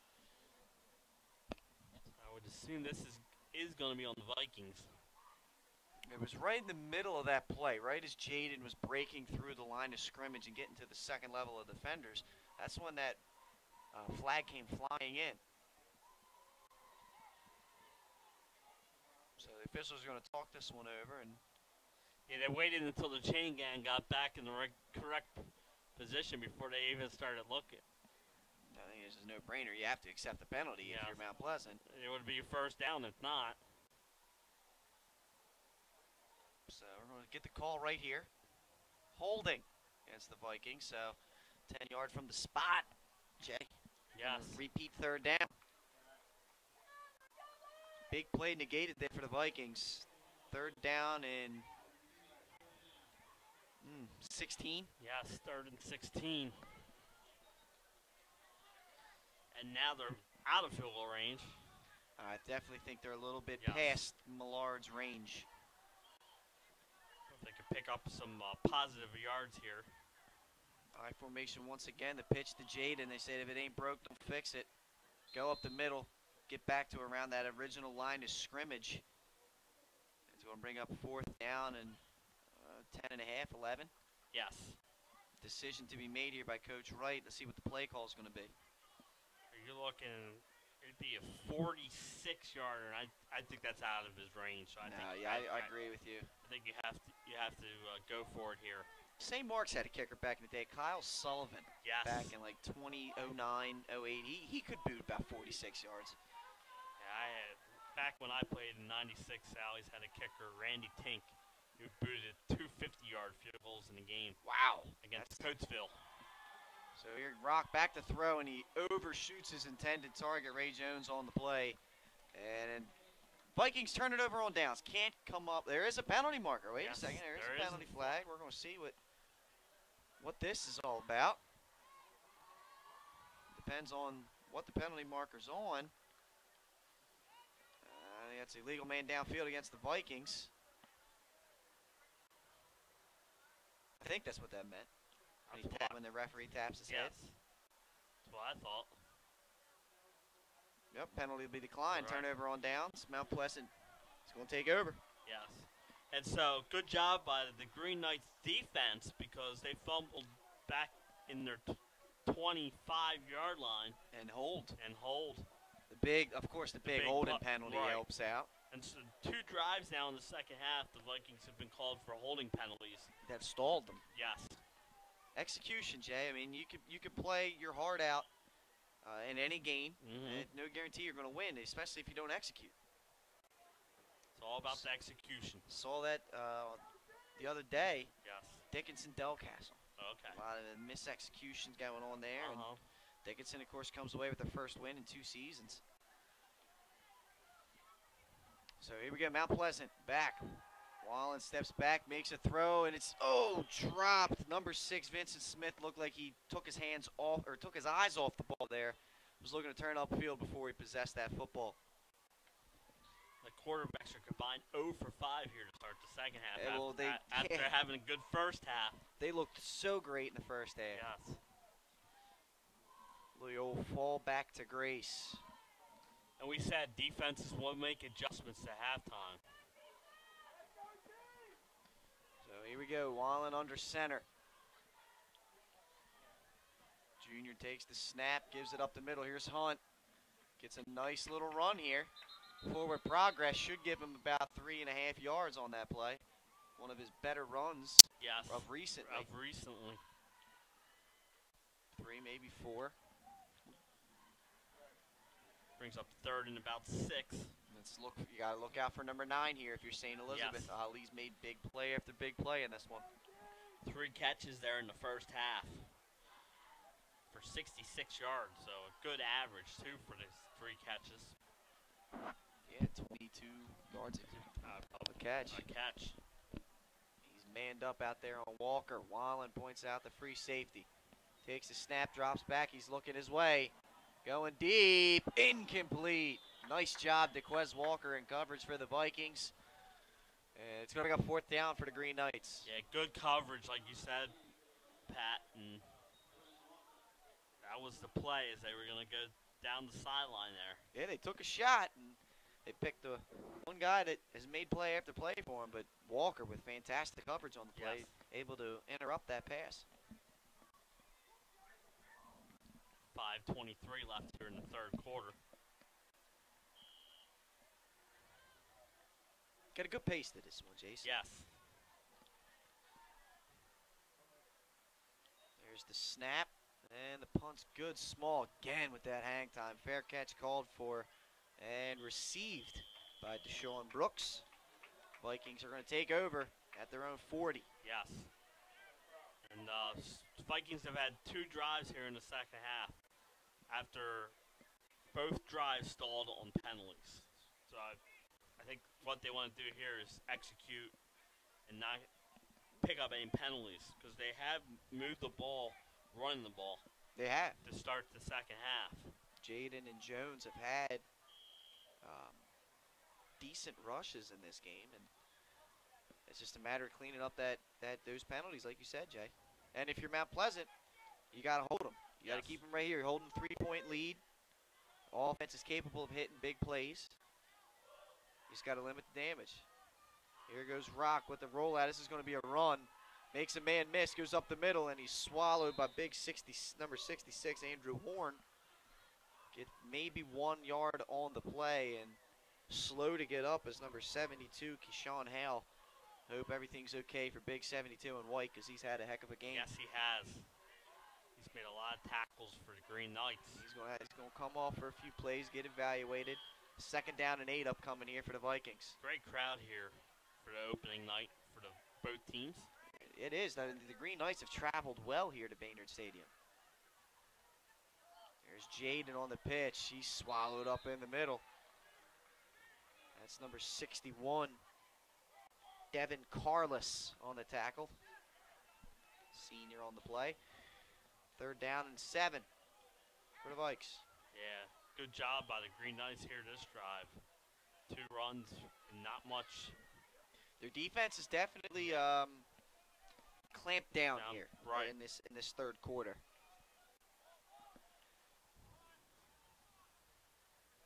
Oh. Back to pass, looking into slant, and it's dropped. Rocks pass incomplete, looking for his brother on that one. Had it in his hands, but just couldn't haul it in. Had 1st down yardage, but incomplete. 4th down now for the Vikings. See Rock go back. You see this a lot in high school where the quarterback is also the punter. Well, one thing it does, it makes you respect the fake. Here they come. Through the middle, Small. He nearly got to it. Rock gets the punt away, and once again, it's bouncing. Stay away from the ball. Picked up by Smith, and he's dropped. Yeah, wasn't clean on the pickup, and that forced him to have to retreat. And he got slammed hard to the ground.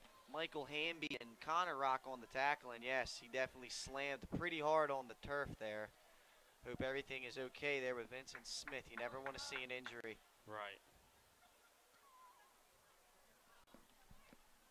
And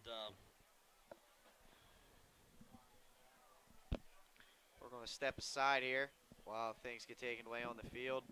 We'll be right back, 13-10. Your score. We'll be right back. You're watching 302 Sports.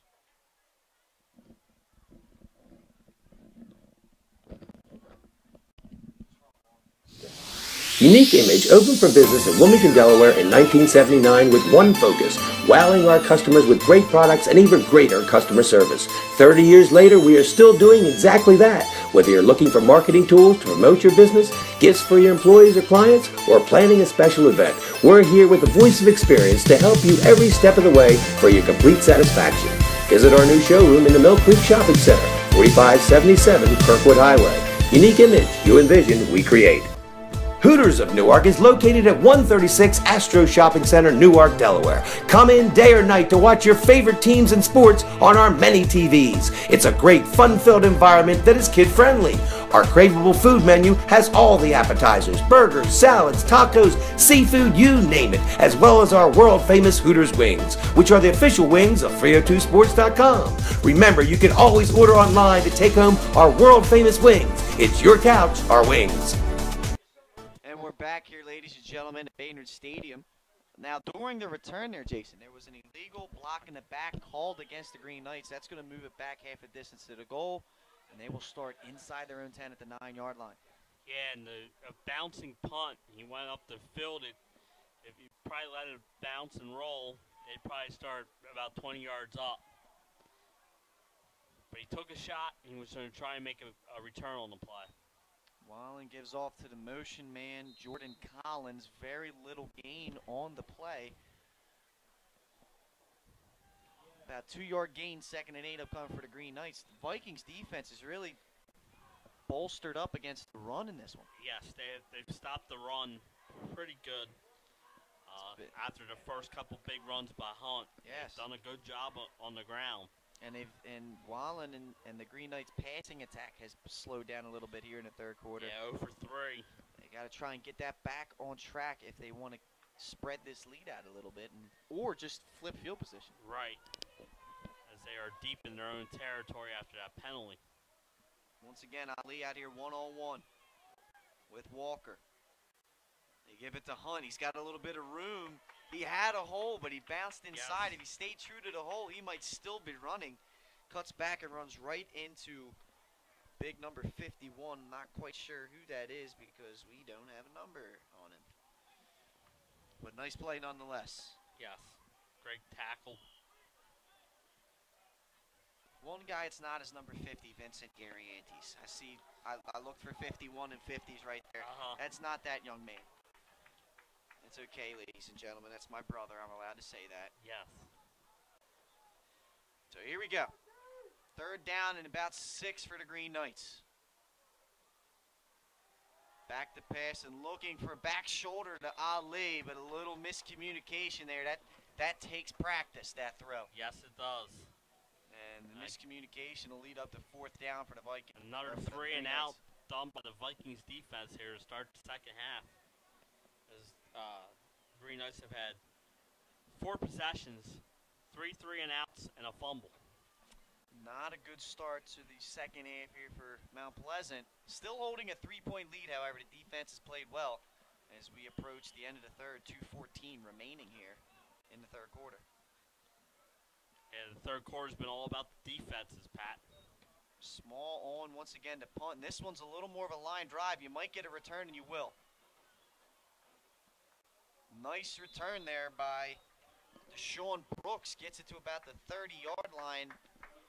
And St. Elizabeth's got a short field to work with here. Yes, and remember earlier in this half, they recovered the fumble at Mount Pleasant 25 and were not able to capitalize. They would like to capitalize here.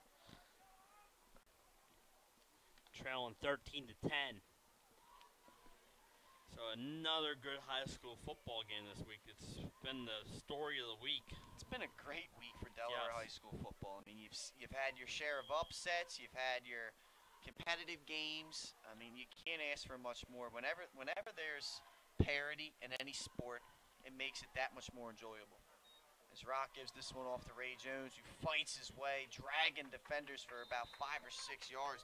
And it's not just any guy he was dragging. He was dragging big 72, Keyshawn Hale. Yeah. He's had a big game in this one. That was impressive stuff there by Jones. He was able to carry, like you said, just not end guy, a big guy, a few extra yards. 2nd down and 4 now for the Vikings.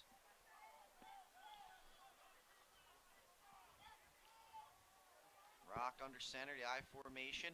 They pitch it to Jaden. And he's swallowed up. They've run that play a lot tonight. And yes. Green Knights might be getting onto it. That's Hale and number 5, Nair Small in on that tackle. 3rd down and now 7 after the 2-yard loss. Big stop there by the Green Knights and brings up a key 3rd and 7 for the Vikings here. Vikings approach the line of scrimmage now. 1:05 remaining in the third quarter. Coach Wright giving the signals from the sidelines. Casey Rock gets under center for this one. Play fake, rolls out to the near side, looking in the middle of the field's got Ray Jones.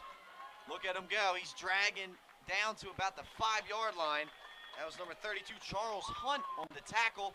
But Ray Jones sets up St. Elizabeth with a 1st and goal at the 5-yard line.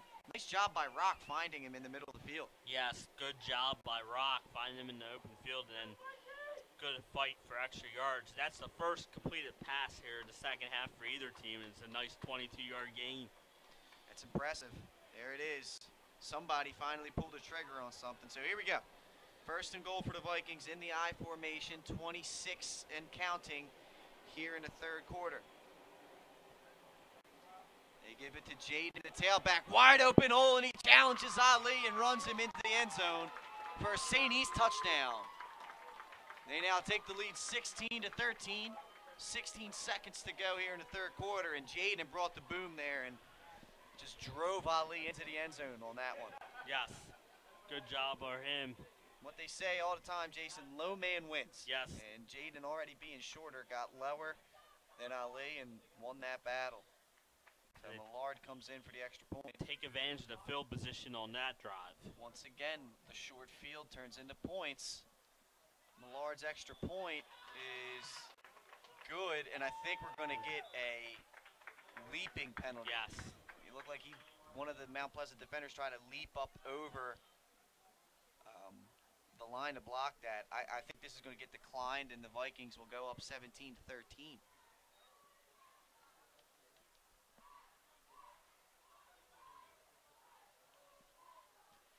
Waiting on the officials' ruling.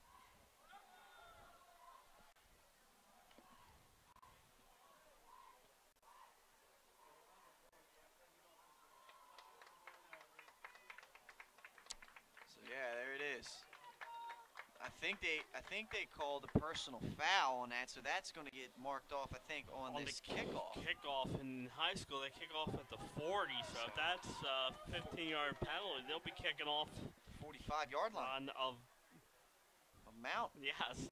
So this is one of those where you should just pop this one up in the air and try and pin him inside the 10, almost like a punt. Right. We were just talking about how important the field positions is, and there we go. Yeah, now with the Vikings with the lead, this could be. I mean, I'm not going to say it's huge because there's still 12 minutes of football to play, but you could flip the field on this. One thing we haven't seen is one of Coach Hempel's pet peeves, and that is a delay of game in this. You're right. Remember Coach Joe Hempel, you were saying earlier during the game on Thursday night, the amount of. Or was it last night? Yeah, the amount of delay of game penalties. On Middletown there at the last drive. So there it is. They try the old pooch. It bounces at the 15 off one hop. That's Hunt taking it. Does get it back to the 20, so that could have been a lot worse for the Mount Pleasant Green Knights.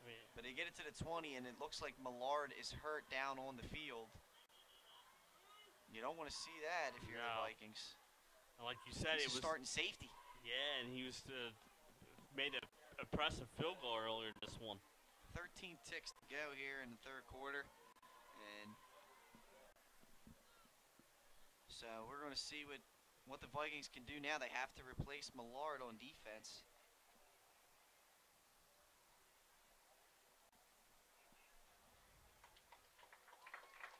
He looks to be okay. He's walking off a little gingerly, but he's walking off. That's the big thing. Coach Tom Beto down there. I still call him Coach. He's Coach to me. He's one of the best trainers in the business down there, so there's no doubt he's going to get him. And a great baseball coach for the Vikings. Oh, yeah. Coach Beto, he always knew how to, hit the right spot with injuries. You'd be hurting, and he would push right where it hurt. Like, is it hurt there? Is it hurt there? You're good, man. Yeah. So here we go. Mount Pleasant takes over 1st and 10 at their own 20. They give it to Hunt up the middle. Runs into a little friendly fire there. Runs into his own offensive lineman. Fights his way up for about 2 yards, and that's going to be the last play here in the third quarter. Heading to the fourth, Jay. Heading to the fourth. 17-13. Vikings on top. And we'll be back after these messages from our sponsors.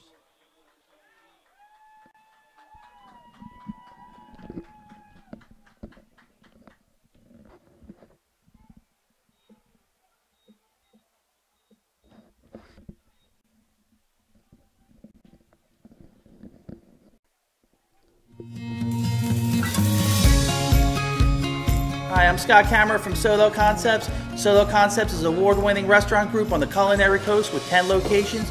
We're a chef-driven group. Come check us out. See you soon. Solo Concepts believes in the vision of our founder, Matt Hale. Cook beautiful, simple food, develop the people we work with, and make the world a better place. Solo Concepts on the culinary coast with 10 locations from Lois, Delaware to Fenwick Island. Come check us out. Life's too short to hate your home.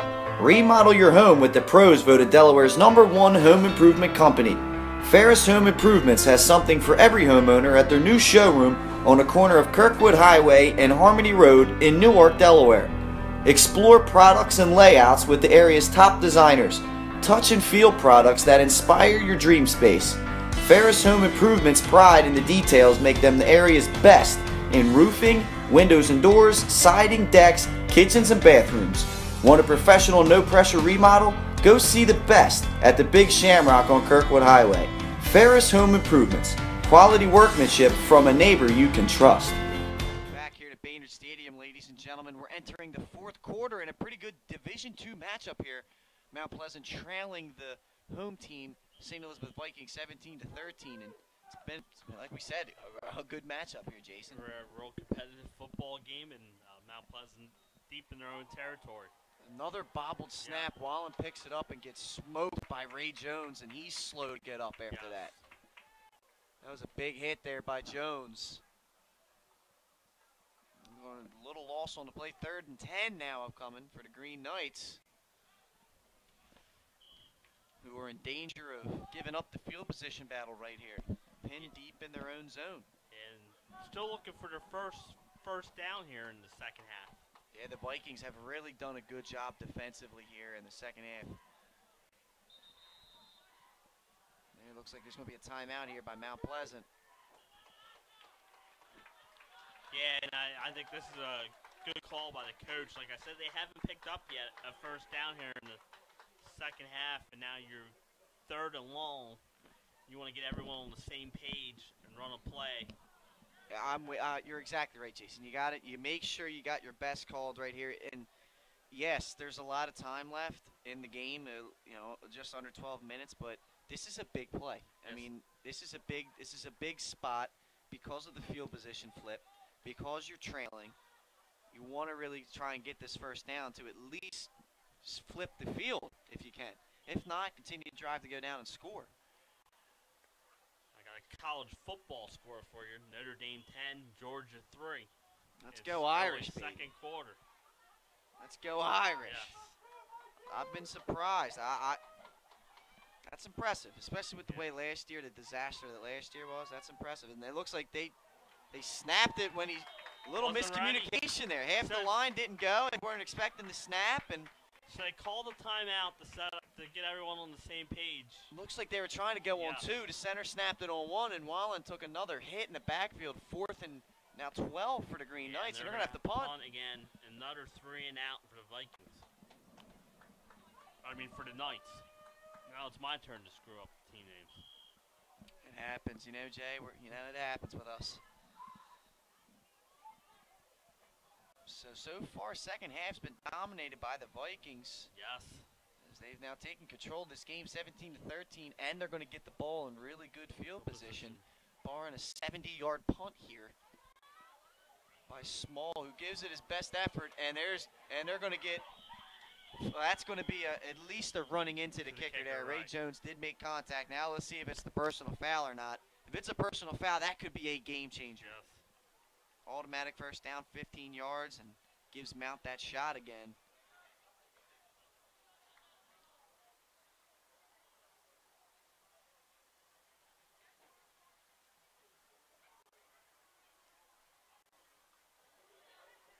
Did he give the personal foul call there, Jace? I was kind of half-hearted. I couldn't tell. It looked like he did originally running, but then he singled first down, so that's got to be the roughing. So that's it. Roughing the kicker. Yeah. That's a huge penalty against the Vikings there. And gives Mount Pleasant now another shot, man. They move it up now to the 34-yard line, 1st and 10. Yes. That could let's keep an eye. Let's remember that play. Early here in the 4th quarter. Like you said, the punt went only to about the 40, so the Vikings were going to have great field position.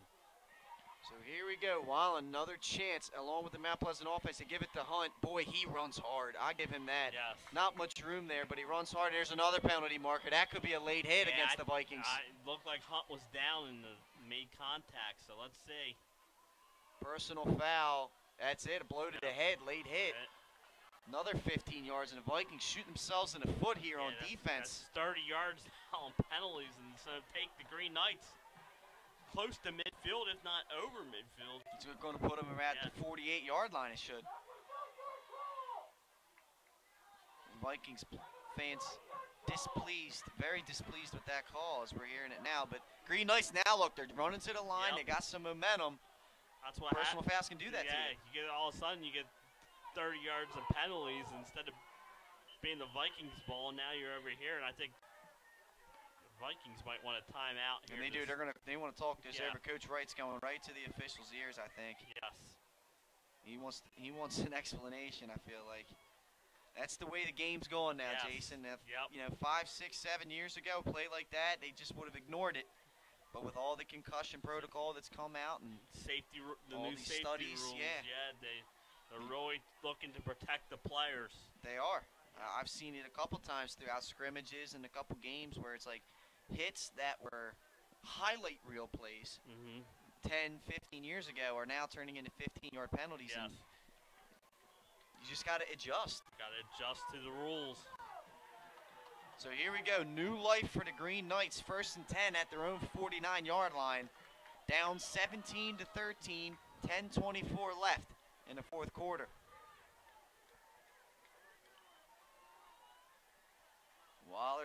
Takes the snap, drops back, looking for Ali, putting it up for him. That's great coverage, and it's intercepted. Quez Walker's got it. He's across the 40. He's got some room. Across the 50, tiptoeing down the sidelines, and he will step out of bounds at about the 40-yard line. Big play there by the Vikings defense. Yeah, good job. And like you said, good coverage, and then he was able to pick it off, and a great return. And now the Vikings are back in business. They took that shot once again, Ali on the fade, and Walker's covered that fade pretty well after getting beat on it early in the game. Yep, yes he has. And even the couple he was beat on, he was right with them. Right with just them, perfect throws, perfect execution by Green Knights. So now, again, momentum is flipped. Yes. St. E's survives the back-to-back personal foul penalties, and now they got the ball in good field position, looking to extend their lead. This game just keeps going back and forth, Jason. I absolutely love it. Yes, the way football is meant to be played. Rock rolls out. He's going to keep this one. He's going to get cracked in the backfield. Nice play, number 5. Nair Small on the blitz, untouched, and takes down Rock for a loss of about 4 on the play, maybe 5. You know what, Pat? That's about 6 yards, buddy. Pay attention. 2nd and 16 upcoming for the Vikings. And it looked like a design run play by Rock. And Mount it Pleasant was. Mount Pleasant was just all over it. The perfect defense for that play. Despite the interception, there is a little more pep in the step of the Green Knights out there. Yes. They feel like, I mean, they're right in this game. There's the toss to Jaden. Makes one cut to the outside, and again, Small with it. Or that's not Small, that's Jordan Collins with a great tackle. Yeah, we've seen some good hitting in this game. Not many missed tackles by the Green Knights. Not many of them. They're pretty fundamentally sound when it comes to making some tackles. 3rd down and 14 upcoming for St. Elizabeth. And the Green Knights defense, they've been having a good second half. The Vikings did get that last drive touchdown, but for the most part, the Green Knights have been impressive here in the second half, also defensively. So here we go. 3rd and 14. Vikings at the very least can flip the field, barring a turnover. Green Knights looking for a big stop to get the ball back, trailing by 4 in this one. Comes the motion, they're going with the pitch. Out to Ray Jones. Looks for the sidelines, chased down. Nice play by Small. He was the main guy on that one, slowing down Ray Jones and allowing the Mount defense to get to him. It's going to be 4th down and about 10 or 9 for St. Elizabeth. Decision to be made. Do they punt? Do they go for it? I think with the 4-point lead, you punt and sending a long snapper in, Jay. You're exactly right. I'd punt and try and pin them deep, especially the way your defense is played here in the second half.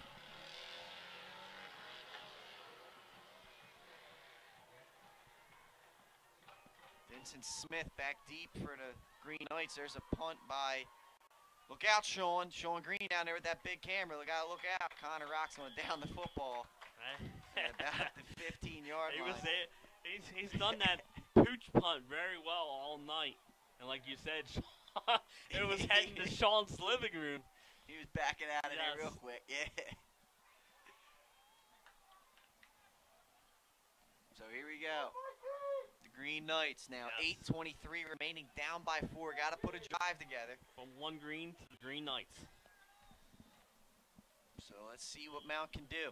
Can they respond here? They've been pretty much shut down completely here in the second half, except for a couple penalties. Yes. Let's see if they can get something going here in crunch time. Waller with the bubble screen. Nothing doing. Fantastic play there by, I think that's Jaden. It is Cameron Jaden sniffing out the bubble screen and coming up and laying a pretty good lick on Vincent Smith there for a loss. It looks like a cramping issue for one of the Vikings. You see Luke Schiavone, number 89, come running out. There goes Coach Tom Beto going out there to check on his guy. He's got that belt on. It looks like Batman, that utility belt. He's got everything in there. He's got some spray, some tape, Neosporin, a couple butterfly Band-Aids in there. He's got the whole 9 in there.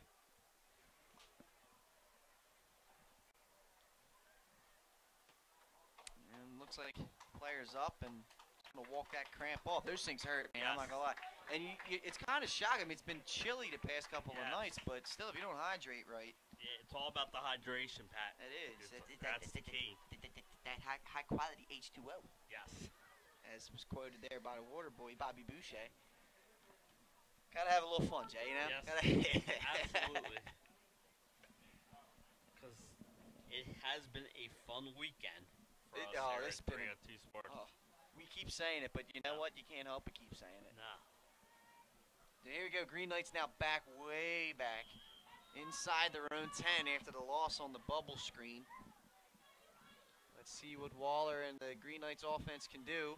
Smith, the motion man, to give it to Hunt on the dive. Gets to about Ray Jones, and that's it. Maybe 1-2 yards on the play. Vikings have adjusted well, as we keep talking about, to that play after early success. And it brings up another 3rd and long, and that's been the Green Knights' problem here in the second half. It seems like they've been 3rd and behind the chains all here in the second half. The execution, like we said, execution has not been there here in the second half. Let's see what they can do on this 3rd and long. You got to think they're going to let Zachary Wallen make a throw here. He drops back the pass. Pressure up the middle. Rolls out. Gets rid of it. Incomplete. Well dialed up blitz there by the Vikings. Forces a quick throw and a 4th down now for the Green Knights who look to punt. I've been impressive for first-year coach Joe Wright. He's had a great game plan here. He really has. I mean, you look at it, these two teams are very evenly matched as far as talent goes. But well-timed blitzes, well-timed play calls. It's been impressive here in his coaching debut, and we'll see if they can hold on. 7:19 remaining. It's not going to be easy. Mount Pleasant does have the capability to strike fast. Right now, they're pinned back deep. Small's got to get away a good punt. And he does. This one's got some distance to it. It's a line drive. Fielded by Brooks, who doesn't get very much further. Yeah, short field, but good coverage there by the Green Knights. Like you said, he did field the punt and had a little room, but was not able to pick up much. Good coverage. But you said, again, it seems like the whole second half the Vikings have been taking over in Green Knights territory, and it's been the Green Knights who've had the long field here in the second half. One thing to keep an eye on is Brian Millard's leg injury. Yes.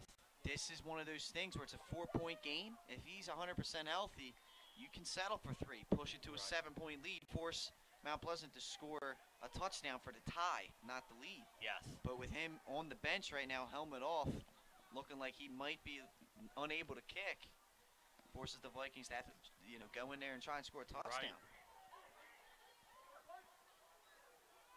So let's see what happens. Vikings in the I formation. Didn't look like they were set there, and the flags come out. And Jaden's hitting the backfield anyway by Nair Small. Yeah. Let's see what the play is. Number 2 out there looked like he wasn't set, and it was a quick snap on him. And here, since they lost yards, do you decline the penalty and bring up a 2nd down? And that's a question you have to ask. I mean, if I'm Mount Pleasant, it looks like it's a 5-yard loss anyway. Yes. So I'm declining it, and they do. So it's a smart decision there by the Green Knights. You're trailing. You give them 1st and 15 compared to 2nd and 15. You give them an extra down to run some time off the clock. And an extra down to possibly pick up the 1st down. Exactly. So 2nd and about 15 for St. Elizabeth, and they're going to huddle up. And then, like we said, now with the lead, and late here in mid-4th quarter, they can afford to huddle up and take some time. Watch that back, Judge. He is doing the 5-second count. He's getting close. They just get the play off. They get it to Ray Jones, and he's got some room up the middle.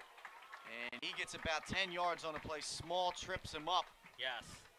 But that's going to bring up 3rd and manageable, about 3rd and 5 for the Vikings. And Jones has had a good second half carrying the ball. That's 25 yards on 5 carries here in the second half for Jones. That's all you ask from your running backs, 5 yards a pop. So 3rd down and 5, big play right here in this game. As we tick under 6 minutes to go here in the 4th quarter. Oh, 2 men go in motion. That's going to move it back for the Vikings. Miscommunication there. Yeah, And it's going to negate a first down run. Right. And like you said, it was 2 men in motion. And it was, I believe that's a 5-yard penalty, if I'm correct. Coach Wright beside himself on the sidelines. As a coach, it is frustrating. So, I mean, I think this is a no-brainer. You got to take him back. Yeah. Yes. That's going to be 3rd down and 10 now because that was around a first down run. Or it would have been 4th and 1, which right. I think you take your chances stopping them here on 3rd and 10. 4th and 1, I mean, it could go a lot of different ways to get that first. Play the yardage game. So here we go, 3rd and 10. Coach Joe Wright giving Casey Rock the play here, looking at the defense, observing, seeing what he can get.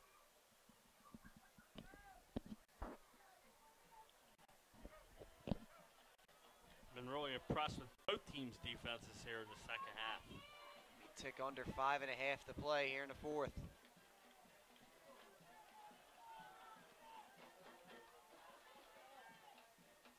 Rock rolling out to the near side. Looking, firing. He's got Jones nearly intercepted. Dropped by James Collins, the sophomore. Had it right in his hands.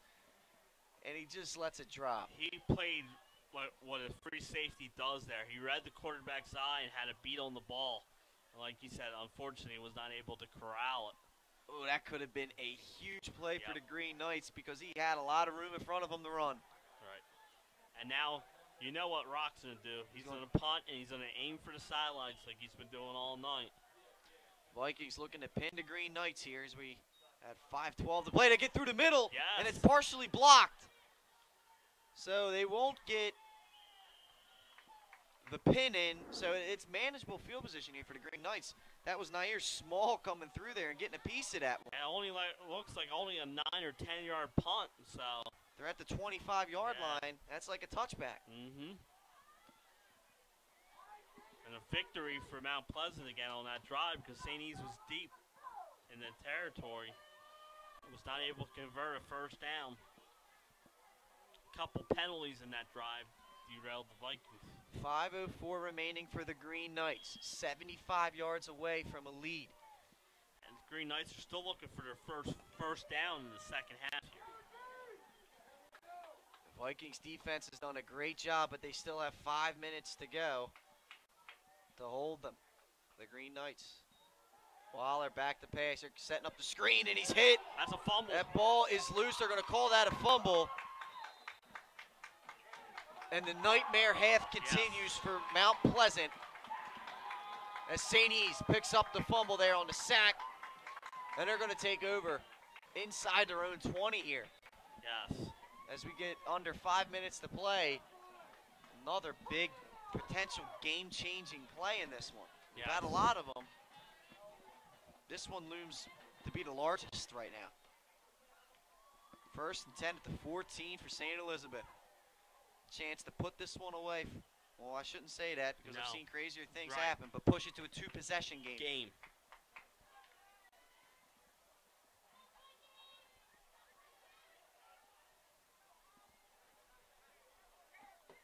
Millard looks like he's getting loose down here on the sideline. He is not going to be able to kick. The hamstring looks like it's way too painful. Yeah. Of course, that's huge because a field goal here pushes it to 7 points. And Ray Jones is swallowed up in the backfield. Number 22, Carnell Smith off the edge. Makes the tackle in the backfield. I'd say both teams have shut down both teams' running games here in the second half. They've sold out, and the passing game hasn't been as strong for either team here in the second half as it was in the first.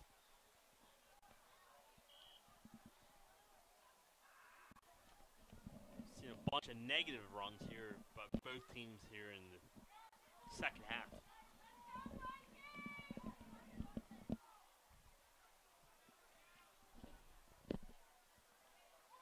Here's the toss. This is Jones. Makes a man miss. Looks like he's getting close to a first down yard. He loses the football. He loses the football. Yes. And Mount has it again. This game just keeps twisting and turning, Jay. He had a nice run, like you said, Pat, but the ball security was not there. And good job by the Green Knights stripping it out, and they get the ball back. Unreal. Now, look, let's give Ray Jones a little bit of slack here. He has never played running back before. I mean, he's usually been a tight end receiver for this team in the past. Ball security, big thing there. And he was fighting for extra yards. His effort is there. Right. But, like you said, good job by the Knights defense of stripping that out. This game just keeps turning. 4:11 remaining here. Green Knights got the ball deep in their own territory now. Again, another chance for them. Yes.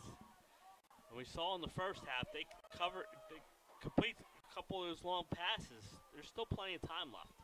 Waller back, throwing just high of his intended target there. Christian Miller. There was an opening there if you could bring that throw down a little bit. 2nd and 10 now for the Green Knights. I think the pressure in the second half has caused Whalen to lose his accuracy that he had in the first half. There's definitely been a dial-up. You've seen it by the Vikings on defense. And we've seen blitzes, well-timed blitzes by the Vikings, and the pressure has been there the whole second half, where in the first half he had time to throw. Defensively, they've made some really good adjustments, St. Elizabeth. Give credit where credit's due. Waller, play fake into the middle, and it's, oh man, dropped by number 16, Luke Moyer. The freshman had it right in his hands, and he let it go. Intended receiver was Nair Small. And right there, that could have been from the pressure, because if Wallen just waits another second and a half, Nair clears that, and he's wide open in the middle of the field. And it seems like the whole second half, the Knights have been in 3rd and 10, 3rd and 12, 3rd and 16. And they're in another 3rd and 10 here, deep in their own territory. Trailing by 4, 17-13. Look for Ali yet again. They like to go to him. Wallen back. He's looking his way. He's going to give it another shot. That one is incomplete. Once again, good coverage by DeQuest Walker, making the catch hard for Famir Ali. And that's what you want to do. You want to put the pressure on, make him make the play. Exactly. One thing that Wallen's done with his throws, he's let Famir make a play. He's not overthrowing him. He's not underthrowing him so bad that he can't even make a play on the ball. He is letting him go up and make plays. It's just that DeQuest Walker has really played well after getting burnt early in this one. Yep. Especially in the second half.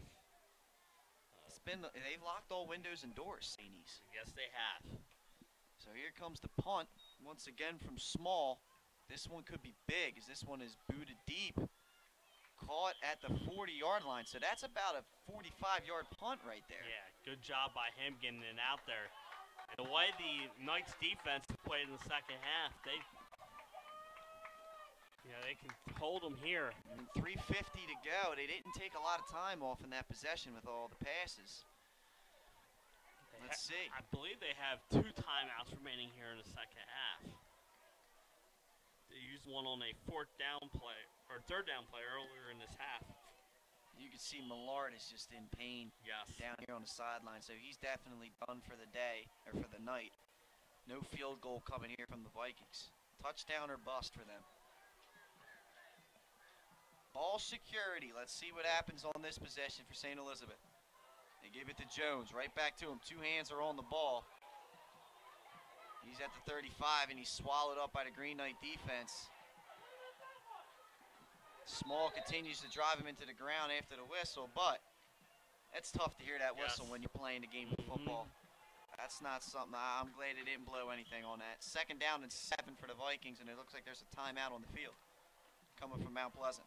Yeah, like we said, they have to start using them.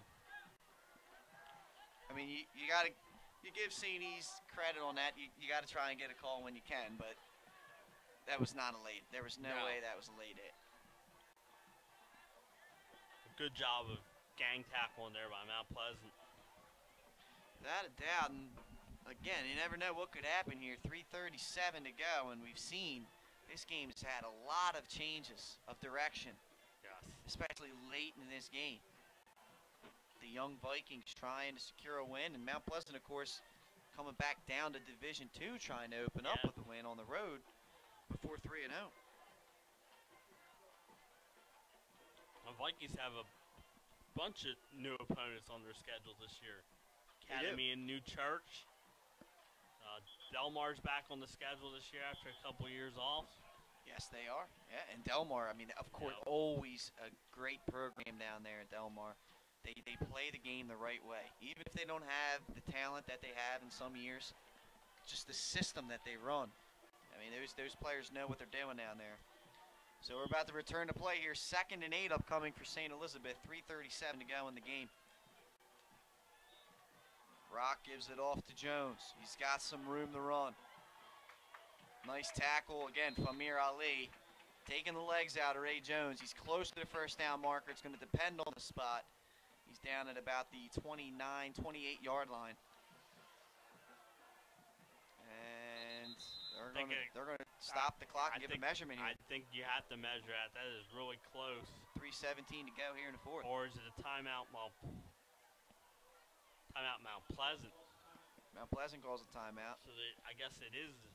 But the thing is, you call a timeout, you're giving them a little more time to discuss about a measurement here. Yes. 3:17 left. And I believe, is that it for Mount on timeouts? I believe. They used one earlier in this half, I thought, on a third down play. They did, so that's it. Mount Pleasant has burned their 3 timeouts in this one. So first down here, and St. E's is looking pretty good.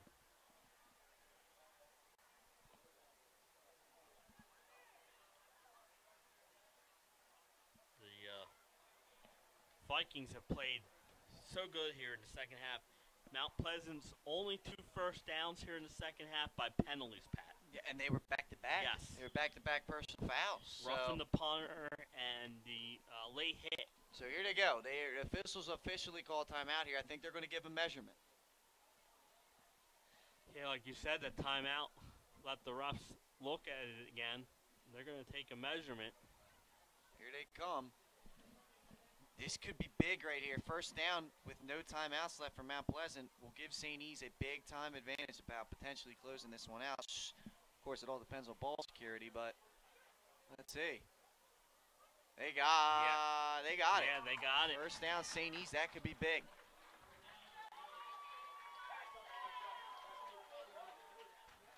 So, like you said now, no timeouts left for Mount Pleasant. St. E's is probably going to run the ball. Like you said, it's all about the ball security. 2 hands on the ball. And just, you don't even have to fight for any more yards. Just 2 hands on the ball and get down. And if you're Mount Pleasant, you're looking for the strip. I mean, first guy holds the runner up, and the second and third guys come in looking for the strip. Looking for the strip. 3:17 to go here in the fourth quarter. Down to the wire in this one. 17-13, St. Elizabeth on top. Ray Jones with the carry up the middle. It's about 2-3 yards on the play. He's still, when he goes through that line, he's still only got 1 hand on that ball. Yes. And Pat, it's 40 seconds in high school play clock? It's a 40-second play clock. So if you're St. E's, you're looking at that back judge, and when he starts counting, I believe it's 40. The last 5 seconds, that's when you want to pay attention and snap it. Because, you not want the delay game penalty. And you see Casey Rock, being the senior he is, he's looking. There goes the hands. Yep. Ray Jones up the middle, 2 hands on the ball, securing it. Tackle made there by Keyshawn Hale. It's going to bring up a 3rd down and short for St. Elizabeth as we tick under 2.5 to go here in the fourth quarter. 1 first down might do it. 3rd down and 3. St. Elizabeth's done a good job here in the second half, going with the running game, running attack.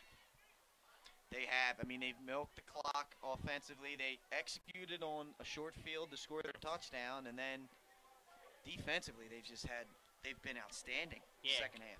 Giving up no first downs other than the 2 penalties. Rock under center. Gives it to Jones. You can see who they're going with here down the stretch. Jones still has that ball in one hand now. Very small gain. 4th down now. Yes. The loss on the play. 4th and 5 upcoming here. Green Knights need a stop. There's 1:40 to go. It's going to be a little over a minute to go when the ball is snapped next. And then it would be hurry-up offense. Yeah. And you might see them take this play clock down and then call timeout. The Vikings. We'll see what happens. They may try to draw them off sides because it's under 5 yards. Under 5 yards. You got to look at that. Let's watch the back, Judge. I mean, you see he's starting to click. They get it off. Here comes Jones. He's going to fight. He's going to get the first down. Yes. And that's out to the 15. That's going to seal the deal. And the Vikings are going to walk out of this one 1-0. Yes. A great second half effort by that. And a good run there by Jones. I mean, they've clearly dominated the second half of this football game, and that's what's going to allow them to walk out of here with the win. And let's give Mount Pleasant the credit that they deserve. First half, they looked fantastic. Famir Ali, an impressive debut to the football field, but the second half just couldn't get the offense moving. Yeah, it was all St. Elizabeth's defense in the second half. And then they scored the one offensive touchdown set up by the defense with the short field. They take advantage, and they're going to walk out of here 1-0.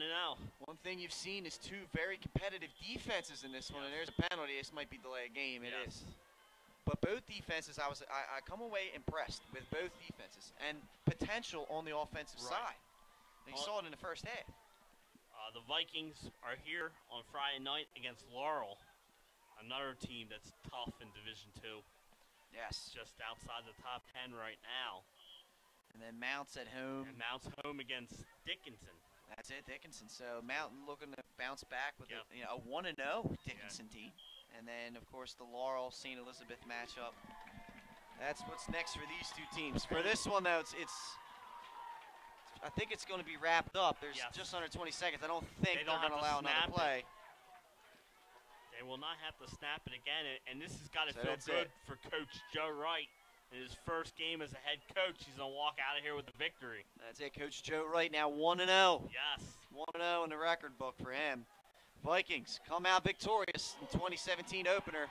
They win the home opener 17-13 over the Mount Pleasant Green Knights. And if I had to go with the player of the game, I'd probably go Roy Jones. Yeah, Roy Jones. I mean, not the boxer. Yeah, I know, right. Ray Jones. Ray Jones is the player of the game. Without a doubt, he iced it down the stretch. He did have that cough up, but I mean, you just look at he affected every aspect of the game, Jay. Caught some balls, had a nice running in the second half, and he carried it 11 times in the second half after only carrying it 4 times in the first half. So they kind of switched it up a little bit in the second half because the first half it was all Jaden. Yeah, they did. They switched it up. They gave it to the power guy, and he kind of led them to the win. Congratulations to Coach Joe Wright winning his first game as a head coach. And Mount Pleasant's going to bounce back from this. They're a talented group of kids, and they definitely found a weapon in Famir Ali. Yes, they coming have. out for football. So keep an eye on him and the Green Knights throughout the season, and of course the Vikings as well. Wednesday, Jason. Yes. We got 302 Sports Weekly coming live from Hooters, 7 o'clock.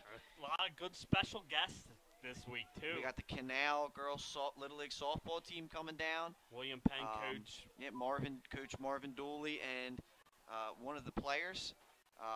It's going to be a great show. So if you get the chance to come down there, come down there. If not, tune right in on 302sports.com and on the YouTube page. And then next Saturday, our 302 Sports Spotlight Game of the Week. Middletown heads to William Penn.